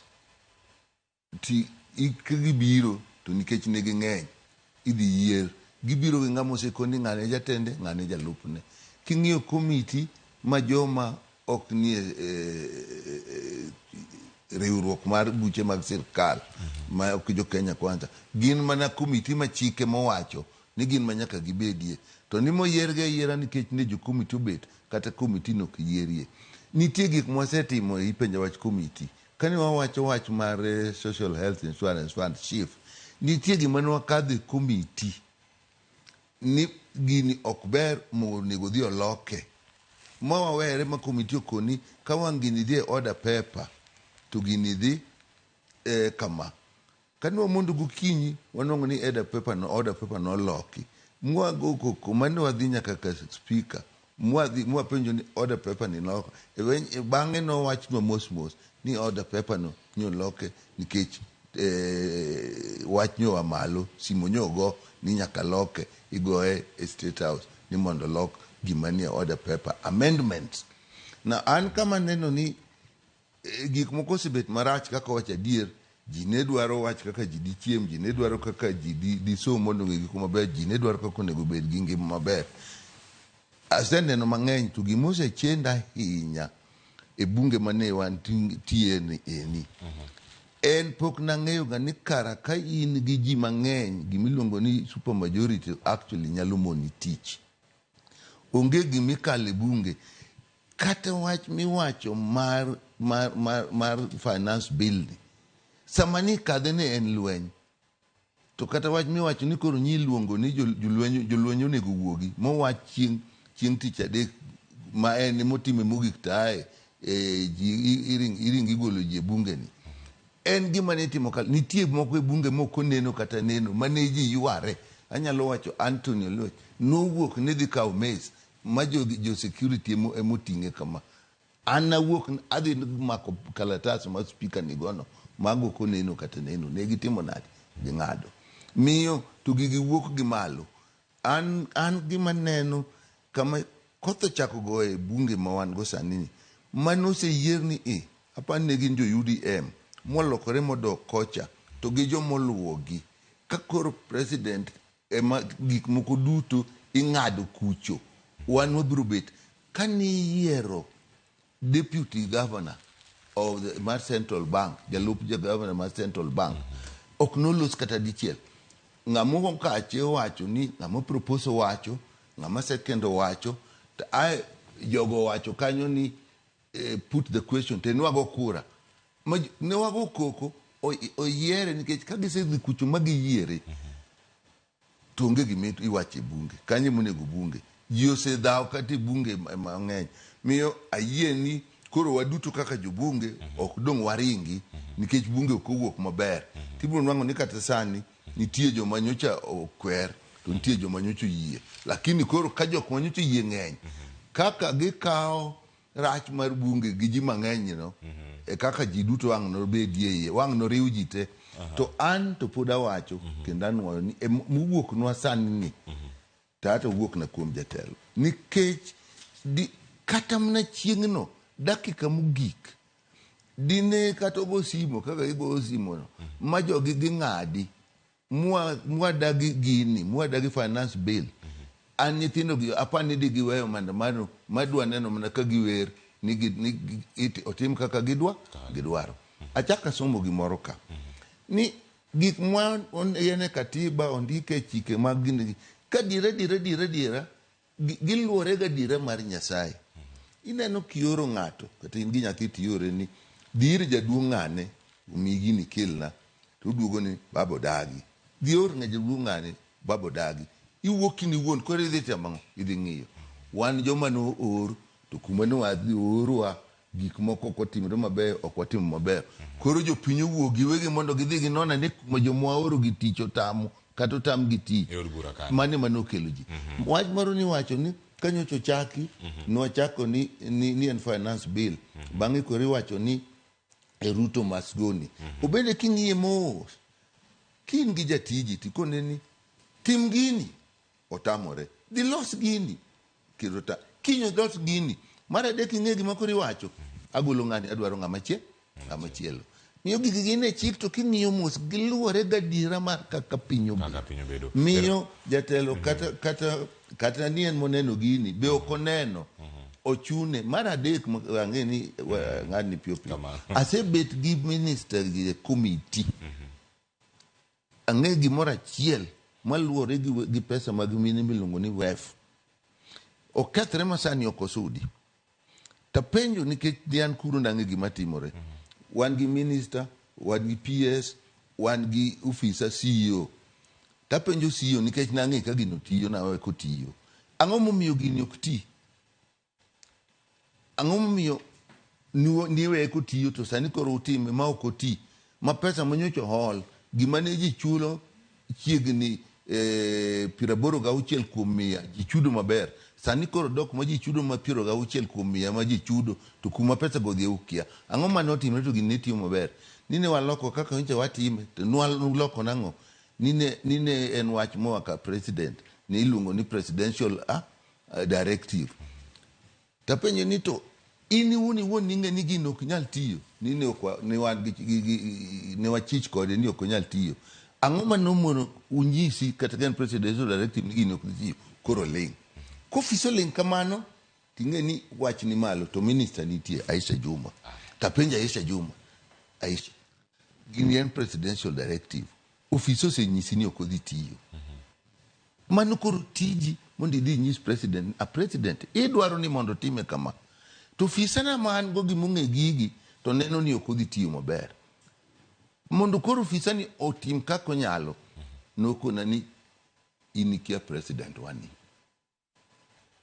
wach mar health ni kanyocha wach moro biro ni intern and doctor kosen student kosonego chule to nitie doctor mabende ang'e ni jochiegni ka president kuro waneno gi gin kuro gin advisor tapenje ni in ng'ama apuonji wabet kodi watiyo kodi ing'e gini adira onge ng'ama dong' nyisi jatelo sirkal kae ni intern and doctor to kona ni daktari kikiling ni wan kende mwang'ado ne rieko nitie jomoko mabe ng'ado rieko to nitie rieko moko makoseng'adi kata koro wawacha ng'oto kata bero rach mani matiyo miyo anasebete aseneno bunge bende ochwanyowa nikech joma nodhiye gi modok kocha gi ng'eny bunge koro ok timo to ine bunge kar kanyo kaya madakele Tom Duku mashimo ntiere kar ka en jaod bura kidieny mane ng'anyo sani mag rowere gino magiwacho ni koro ka en Ruto must go magiwero kendo magiwacho pile ka pile machielo magiwacho moremo gi gino od bura ma bende Space X Space mane jatend piny Kenya olosi juma mokalo chieng' tich abich nokon Ruto ni los IBC mondo miwa thuolo mondo miwa recall jod bura mwaneno ka gimok ti to bende gisechiwo list margi magiwacho ni magi onego bed ni bedo recalled mondo ti kodo kaka example owacho ni ng'ama kama oduog dala nogo mbulu e yo machalo kama moko bende ntiere mosewach niero kinde kochopo jod bura gi duto doga mondo ji ochak manyien thuolo mane manyalore to jod bura bende de bed ni kama omak gieno degiton en mheshimiwa en ga mheshimiwa maluoro kabisa keche ojawacho ka fact to gima adwa nano wacho mheshimiwa bunge na house of record and adwa na wacho ni I think ni Jakom Raila Amolo Odinga wa Malwa kane gitelo no park and pick in parliament.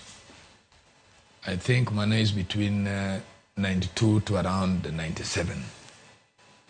Nene President Moi dwa loko the committee. Nikech chik ne wacho ng'ama ni opposition ema bedo jakom.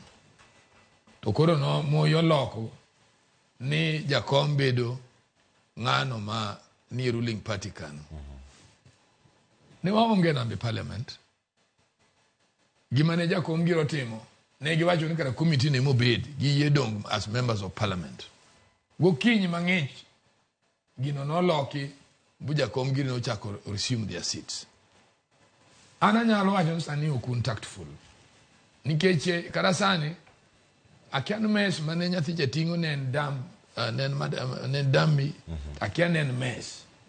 To ka nen mes Then I don't know, no, samane koko chopi bunge. Non wanka the house no so rise, kusine poduni sitting. To unuwegi uso develop ye, motion mane, manya look into the country into order. Nikeche, gima temore, en demonstration ne bernde. Nyako chopo kamo jogo e kura. To anyalo paro kane ikelo vote of no confidence. Amulosia no tingo placard bodonjo go. Nintie MPs man odonjo go placards. Kanyiso kaka ji demand no reform no election. Those who are tactful approach ma nene dire kanene ne pok rules mag the house ogonjre ka kile no gonjre gi. To kirango motion mar no budget no reforms no budget. Ne bed nie rules manyoro jogi tiyogo. Joka ne karo succeed.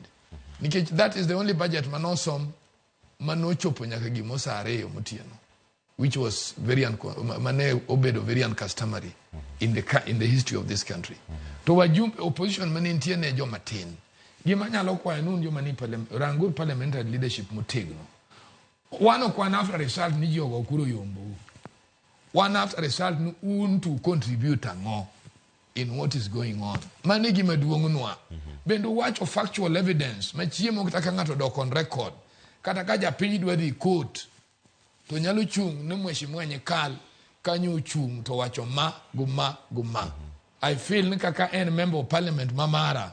He represent gimanya dwaro. Omio parliament oko act in order. Inyenge ane apart from demonstration, point manye bungo meowa. Manye be no can pressure maoko.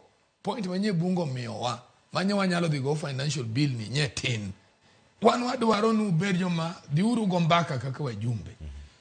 Wanu uru nyiso wasijuni utin ungeny. Wanu wadwaro participation maru as members of parliament. Nikika ko yeri Joseme no yeri as a person. Joseme no ko yeri gangat ma mujumbe maogonja. Toto Mduku, bende paro ni ntiere paro ma bende jatend piano lose idhi landa cabinet manyien ikinde mabiro. To wacho ni mae ema dhi bedo kai luongo ni broad based cabinet. Kata madhi bedo kosa sumparo ka wukom jokanyo maga migepe maga sirkal mupogore gi sectors mamoko kama gintiere. Jo ten migepe gi kata ko yiergi mukelgi to bura makadho gi cha pod en mana macha ma jod bura osebedo ni gin voting machine.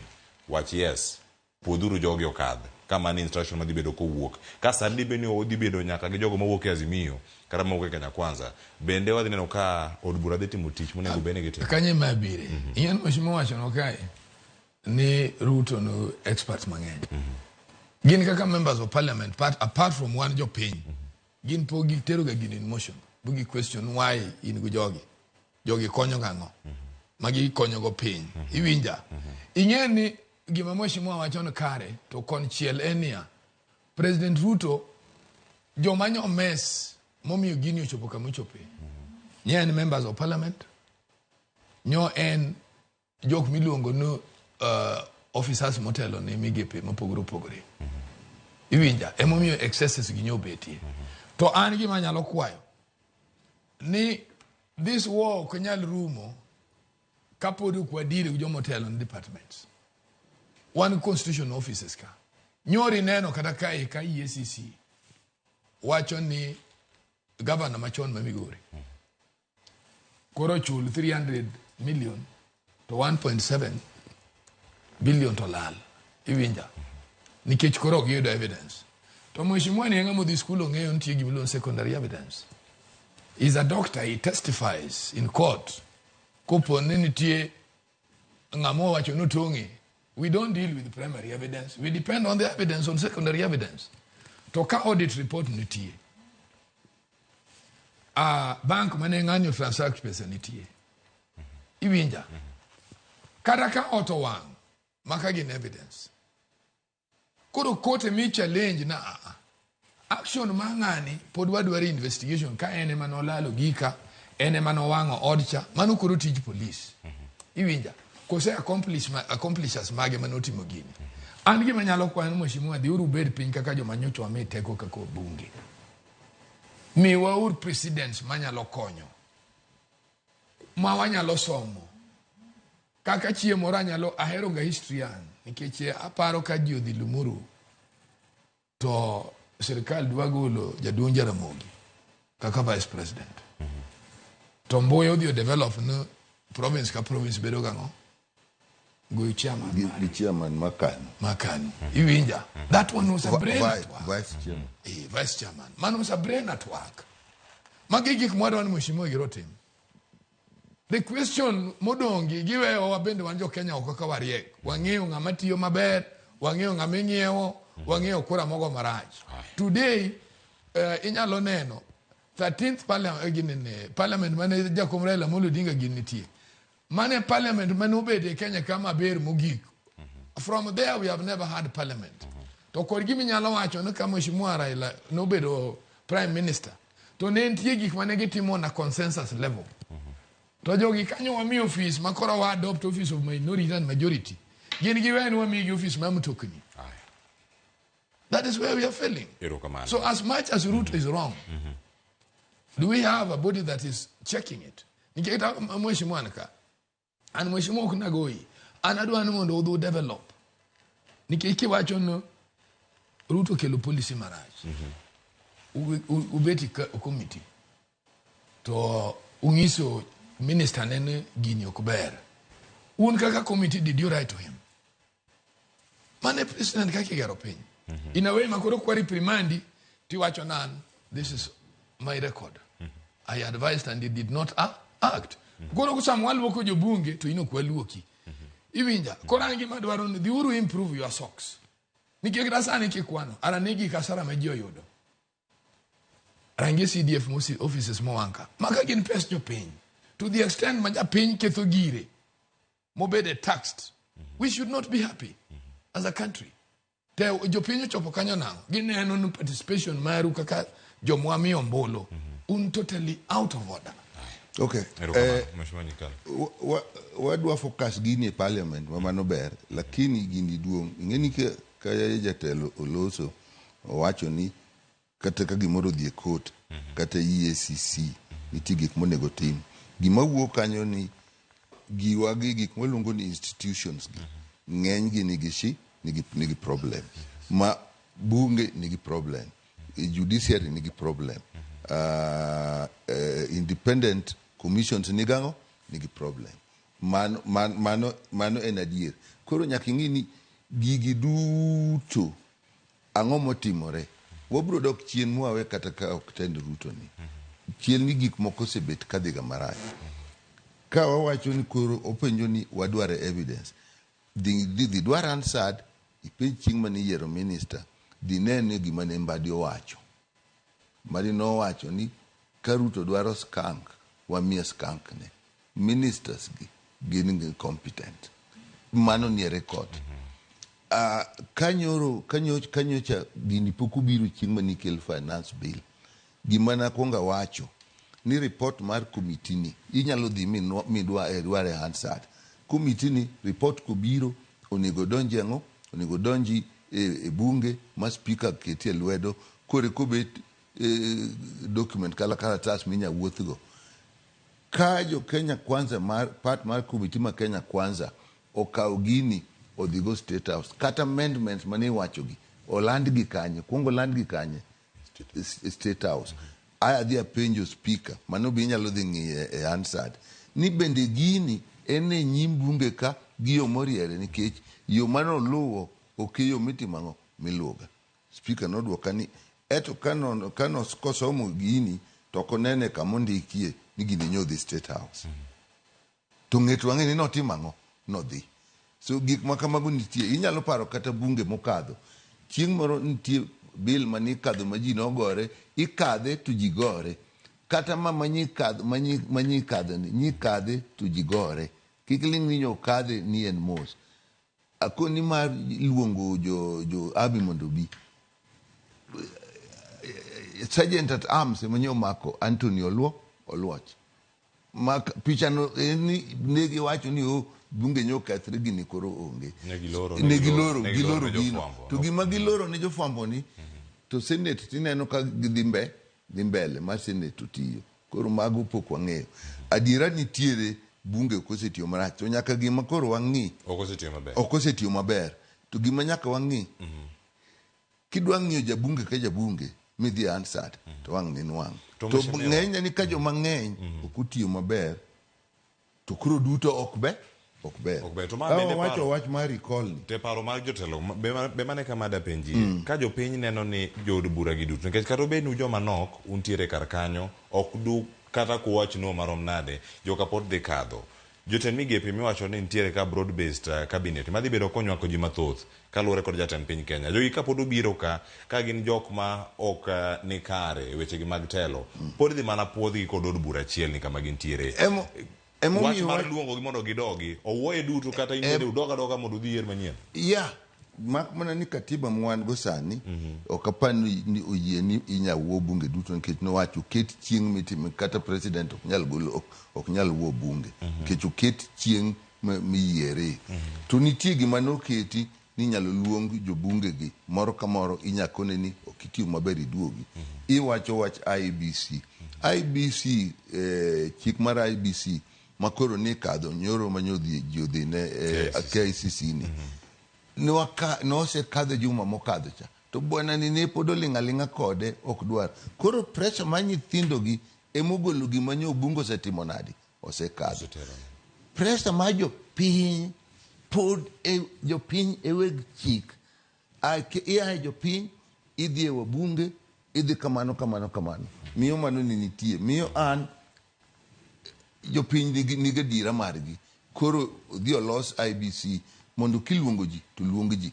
Kochopo ni goye piny te ka nitie thuolo minyagoyego bendo mondo goya ga piny te ong'ere ni kata ji ariyo ber ei dala to jomodong' jokuo. Dalano gin ang'o?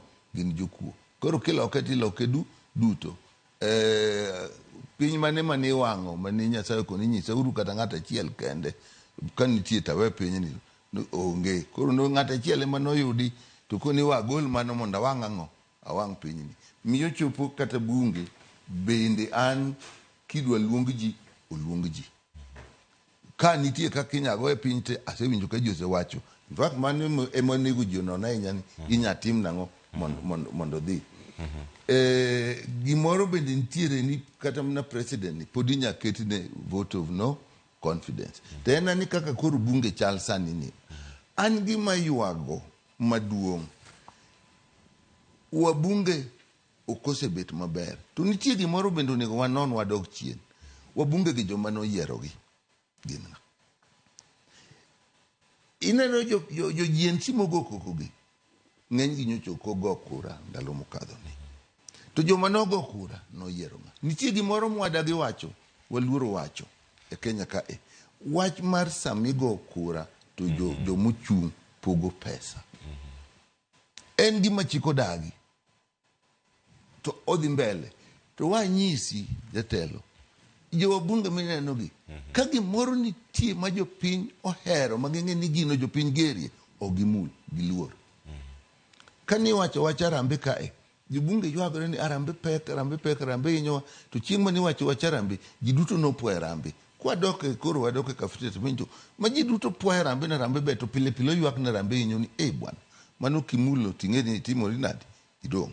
Tende ni kaka jopiny bende chungi wabunge bende miyo tim wabunge bet. Nikech ineno wach pesa michiwo sama iyiero ji ni. Joma nigi pesa ng'eny ji Kenya ka ok duto but ng'eny joma nie gi pesa mang'eny e Kenya ka. Kata ohala moro magiloko maduong' mine ni ng'anyo mew nikech magi ute magi factory mogero ji nie gi pesa to kinono ng'ano golo pesa kure. Gin joma kamoro koyudo pesa maber. To ka pod wabet ni yiero en mana ni igolo pesa tiyieri to miyo jogo nyalo dhi ma ok nyal kata rito giwa mwadwarogi. Miya bende yie kode to piny onego ng'ire duto te. Ji kik par ni Gen Z nyogoyo mana president, nyogoyo mana bunge, nyogoyo mana minister. Gen Z go ji te. Kata mana school matok dala ka in principal itiyo nang'o. Kata mana kindiko ji. Sami ndiko ji ka in human resource itiyo nang'o.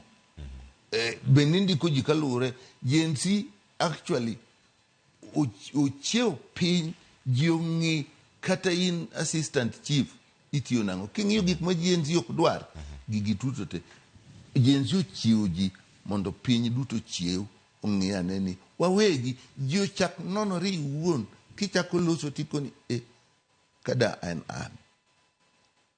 da time nango to bende kan mantie wuon matele matime giga benda time kaluore gadiera ma di kony piny broad based cabinet ni obede yo machal nade jatend piny wacho ni koro odhi bed kar kende gi jok moko gi sum paro mheshimiwa kata ngabiriri Tom Dukange chakodi nyaka atakodi okanyal ng'eyo ni broad based mare nango nikech sani ji nitie parties nitie coalitions nitiere stakeholders mang'eny nitie academia nitie business people nitie professionals koro broad base ni en okwanyal ng'eyo ni owacho mani mondo mi kiko dogi gima notimo cha nikech notieko yiero to kawo jok manosire emoketo kar kanyo wiyo kan jok manoyiere gi UDA emochako soyo koro tende sani chik manitiere en ni kaka sani jogo ma josiasa kiluwo gadiera ma kata nie bunge ne ka chik osewacho ni oginyati mang'o ogijabet ministers miyo mano bende biro ng'iyo kata wawacho sani ni koseyiere to koro we macha lakini gima ne piny dwaro ni kija siasa to kikibed ang'o ikibed minister idwaro ni in ng'ama kite chalo nadi kiluwo story mari isetiyo machalo nadi mago gik ming'iyo so broad based ni kako dhi bet kende no en mung'eto nyaka ng'e ni kod odwa tiyo gi wach coalitions kod odwa tiyo gi wach professional bodies kod odwa tiyo gi business bodies kod odwa tiyo gi academia magi duto gini jo Kenya kamo nyalo yude ji moneno nyalo konye to adwa wacho gimoro gima bende ji mondo ng'i ni tije mitiyo mag sirkal gi wacho gimoro ka wacho gimoro ka ma amako ng'eny ji neno ga ni ka koro keti tich maduong' to mineno makati chamogo odi migero no mtoka miringo go no nyithi pesa miyudo no mano ke gima duong' kuom tich ji nego ng'e ni kata kano yieri to koro jogweng'u yudo maber mano ke gima duong' kuom tich gima duong' kuom tich manomicha etutire nadi kanye mawacho bro bete to gimoro bro buogo ji kae kata ka koro ni en broad base ni nyikal koro yieri ni in minister koro ji nyalo paro ni koro joseme bro neno maber mage gik ma GNZ osechako go ne koko ni ko yieri to in minister mar piny duto adier kono nitie gik mosebiro kata bunge kata kanyo ndiko jo KRA ne jo bunge ogo koko mokel nying ji monwang' ni actually ndiko no kondikre maber mokone gini mondo gidog kata mar nitie moko mabe nyotim nitie gik mosetimre mang'eny makata pach ji kaka ji neno piny be koro nyaka lokore ji neno piny ni kawuodu ni kanyo tidhi tiyo kawuodu ni kanyo tidhi chiemo mago kinono mos to ji ok dwar erokamano ang' aduogo giri mondo mi ang' iduok penjo mantiere kar ka kachalo koda ka wach mari mogik bang'e ka waduogo kar ka Tom Duka nitiere kuomi broad based cabinet ni obede yo machal na nikech ka iwacho ni joma tindo bedi gidwaro new faces jok mane pok obedo ga cabinet moro amora chaka gima jogi bende ok dwa jo siasa e gigi ka dwaro nitiere jatend piny dhi rango gi nikech kanyo bende nitie twak man chakore chieng' wuok tich juma manyien kabendo wach kanyo dwaro jende maromo 50 gibi kapok ajiengo wach no adwa na nyisi mheshimiwa gi omiyo neno ka jo piny dwa golo gi en ka mheshimiwa opposition ochakre 1992 to jo opposition ka emane ni lead ga e gik mane piny dwa konyore go emomiyo kane bungo tamo gig kanu to giwo gidonjo kuom jo piny and that is how Kibaki succeeded bobedo president kagiriwre gi Jakom Raila Amolo Odinga to margi ni opogore ni giduto ji oneno ka ginindo emomiyo jo piny koro gibe idwa ga nogolgi broad based adwa na wachi ni gimoro Cleophas wan jo piny be nyaka wasom to history ma Kenya wacho kane mau osekedo bugi jiengo kedo bugi neno ka independence biro ya oto mariek kaka jaduong' Jaramogi Mboya kod gichuru gini emane gibedo piny iwinja ing'eni gima ji kia historia ma Kenya Kaduna chiegni ni yombo in the interim elections mane ongo Mboya gi Jaramogi gi kaka Dioro koma Kasembo gi work book campaign Kanune do yombo. So they went with good policy emane gi yombo go Kanyoro after reforms obiro jomanyo fomo sirikal mabiro kane ji osekedo mwaso gore buwa kelo multi-party system nene jaduong' Raila Amolo Odinga gini joma nodhi bunge Kanyoro wadonjo ma Kibaki donjo and kanye mana chako nene jatelo Nyikal kanyige kori luomo nikech ne wan go moga and adwaro historia monti mang'eyo nikech Matiba kane dhi Nyanza to kodhi to nwang' kamoge maneni office and that's how he picked Muga bumugo yedo and Mheshimiwa nobiro Minister of Health can got a lot of respect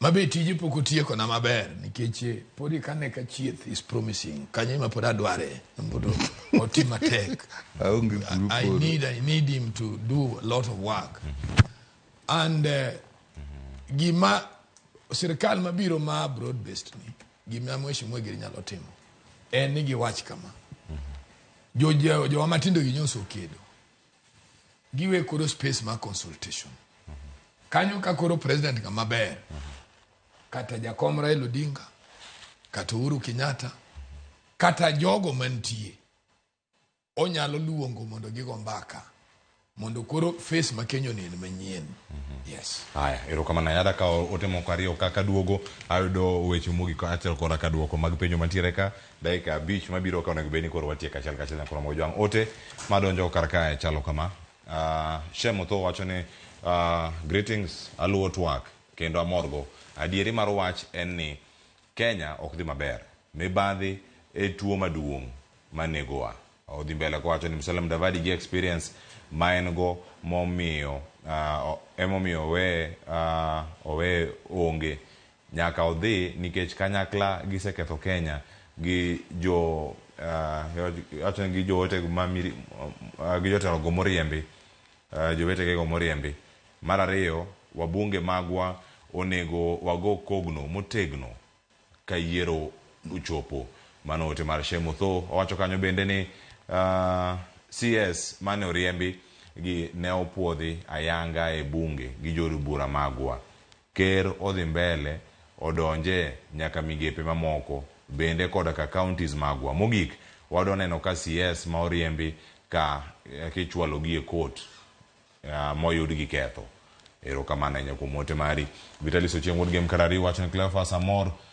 kendo awinjo yo makare twak madhi mbele gisani finance bill oketo Ruto kama tek gi joge manie office dine ong'e chon dak ne otimore ne malet kama bunge ema koloso en kar loso chike makonyo jopiny mabende wacho ni to mainyo jopiny wacho ni ne ochopo kama koro dwachgi ema gitimo wan jopiny okwiny dwachwa wasepimo gi moromo nikech en oyuma moro makoro gin go ni Gen Z osekawo control dwadaro gi te e office mago magi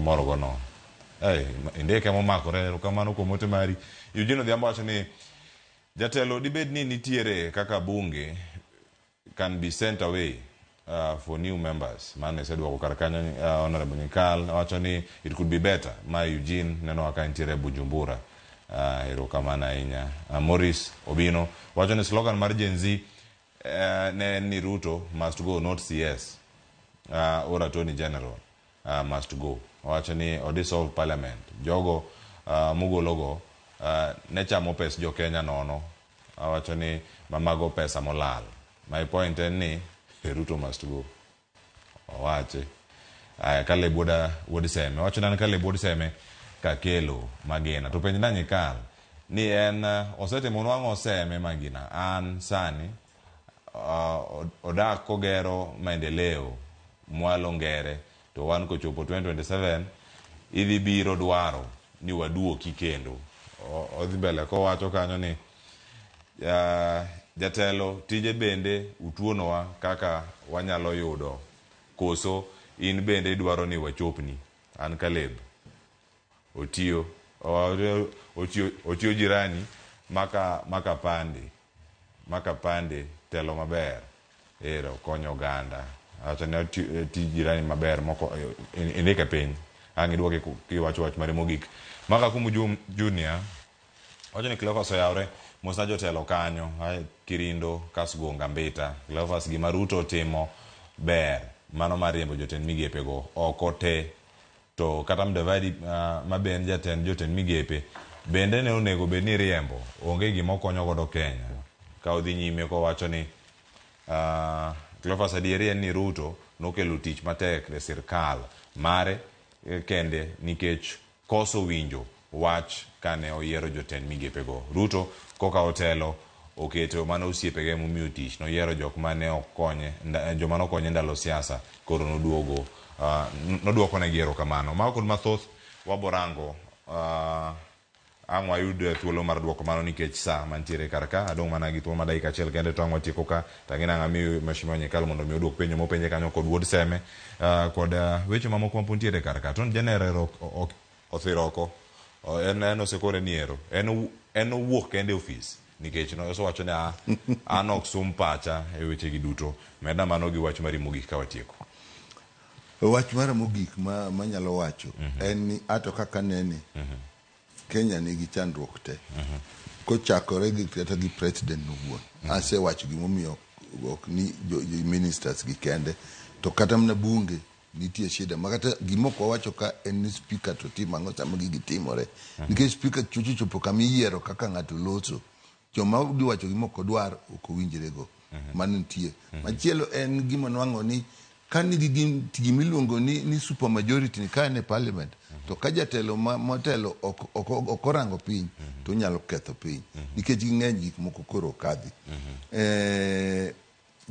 gedo maseme bwana mowacho no apenje ni ngere migede ngere timano dalawa to kumo wacho ni to maloku to wapenje ni TTI ni kanye MTC ni kanye ichung ne tije Seme maga wacho giko ng'eyo kuma gigo nitie gin ngere kwa ka TTC en ngere TTI en ngere MTC en ngere koro Joseme mawinjang no duoke koro makale wuod Seme nyabero ne wuod Seme no ngato nigi pache mano kinyal tame to gimo wacho kama duong ulwenyo ochakore ma loko Kenya wach ma nyithindo mowuok ni wakete ni en simo en IT to parni higa 76 e South Africa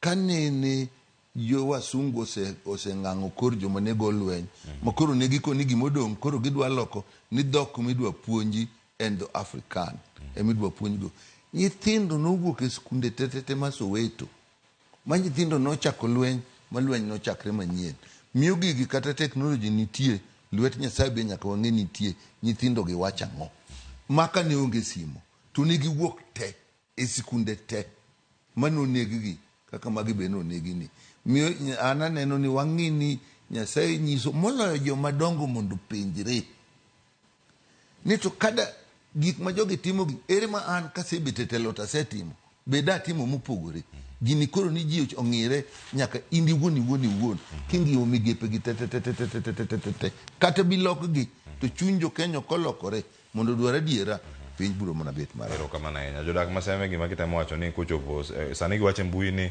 gibo biro mondo gisalimie gibo biro mondo gimosi ginyalo mosi e yor mbui ginyalo mosi e yore duto kama gintiere koro ka gichopo iri gimosi lokruok maseme kod kuonde mamoko ema dwaro kendo achiel ka tom duk wach mari mbui ka watieko an gima nyalo wacho Inyo kwadwa wewe president ayanyanke president be koro suido gocho morom. En koro kamo beti no. Odwar Nyasaye chunye, odwar osiepe maber Kenya ka, odwar jotelo wetene mondo koro wuogo. Mondo giran ka giloso Kenya. Kodwa dwa ko ma Kenya, oduok op ma Kenya. Gima namba 2 manyalo wacho. Jowa matindo gi ong'eno gin useful to the country. To gima dwaro kuom genye ni somo. Mane madwa na wacho no mheshimiwa kai. Mheshimiwa gima dwaro kuom idhi bunge. Iwane jogo no kwadwa enjo gimono CDF. Okwadwa enjo gimono CDF basari fund mani CDF cha. Okadwa enjo gimono basari moro ni county. Okadwa enjo gimono presidential basari. Adwa na school obed free. Mondo ji osom. Nikech kanyo bende nitie mibadhi mang'eny. Iwinja. Ma okwadwa winjo. Okwadwa nyathi konyuol. To gimong'eyo no minoria mtoka. Gimomiyo ng'eyo no kony dalagi in school. Koro school kache modhiye. You are what you are because you need this school. Mane gima los nwa uri bunge. Mano onge compromise. Nitindo somo bed free. Free. Health bed free. Mago kuloso nwa. We have no problem. Wajiere kodi. To ka onge. We are going to have problems with you. Hero Kaman. Yes. Tom ndugu kacha kwa kama Mheshimiwa Daktari James Nyikal kumlithuru matoko dokinyi makawuono kawarango chama piny Kenya ahinya to ka jatend piny Kenya no wuoyo sirkal. Mane makelo egi ko Hero Kaman ahinya kwa mogijwang. Kama negiko agoniro kamano kuom bedo koda bende twak achiel kama ne wantiere kodi kano chak chenro nyaka sani. Chenro mabiro en mar ng'ejo thumbewa. Kawuono Solomon Atitoka Fire loso kae koda Anko Chali ukonwa sigando huli ya oko kod mathoth. Ikete mana kar kaw rit masani nyinga Cleophas Oluoch jakisumo kanyo kwar mokeo nyaka chisango.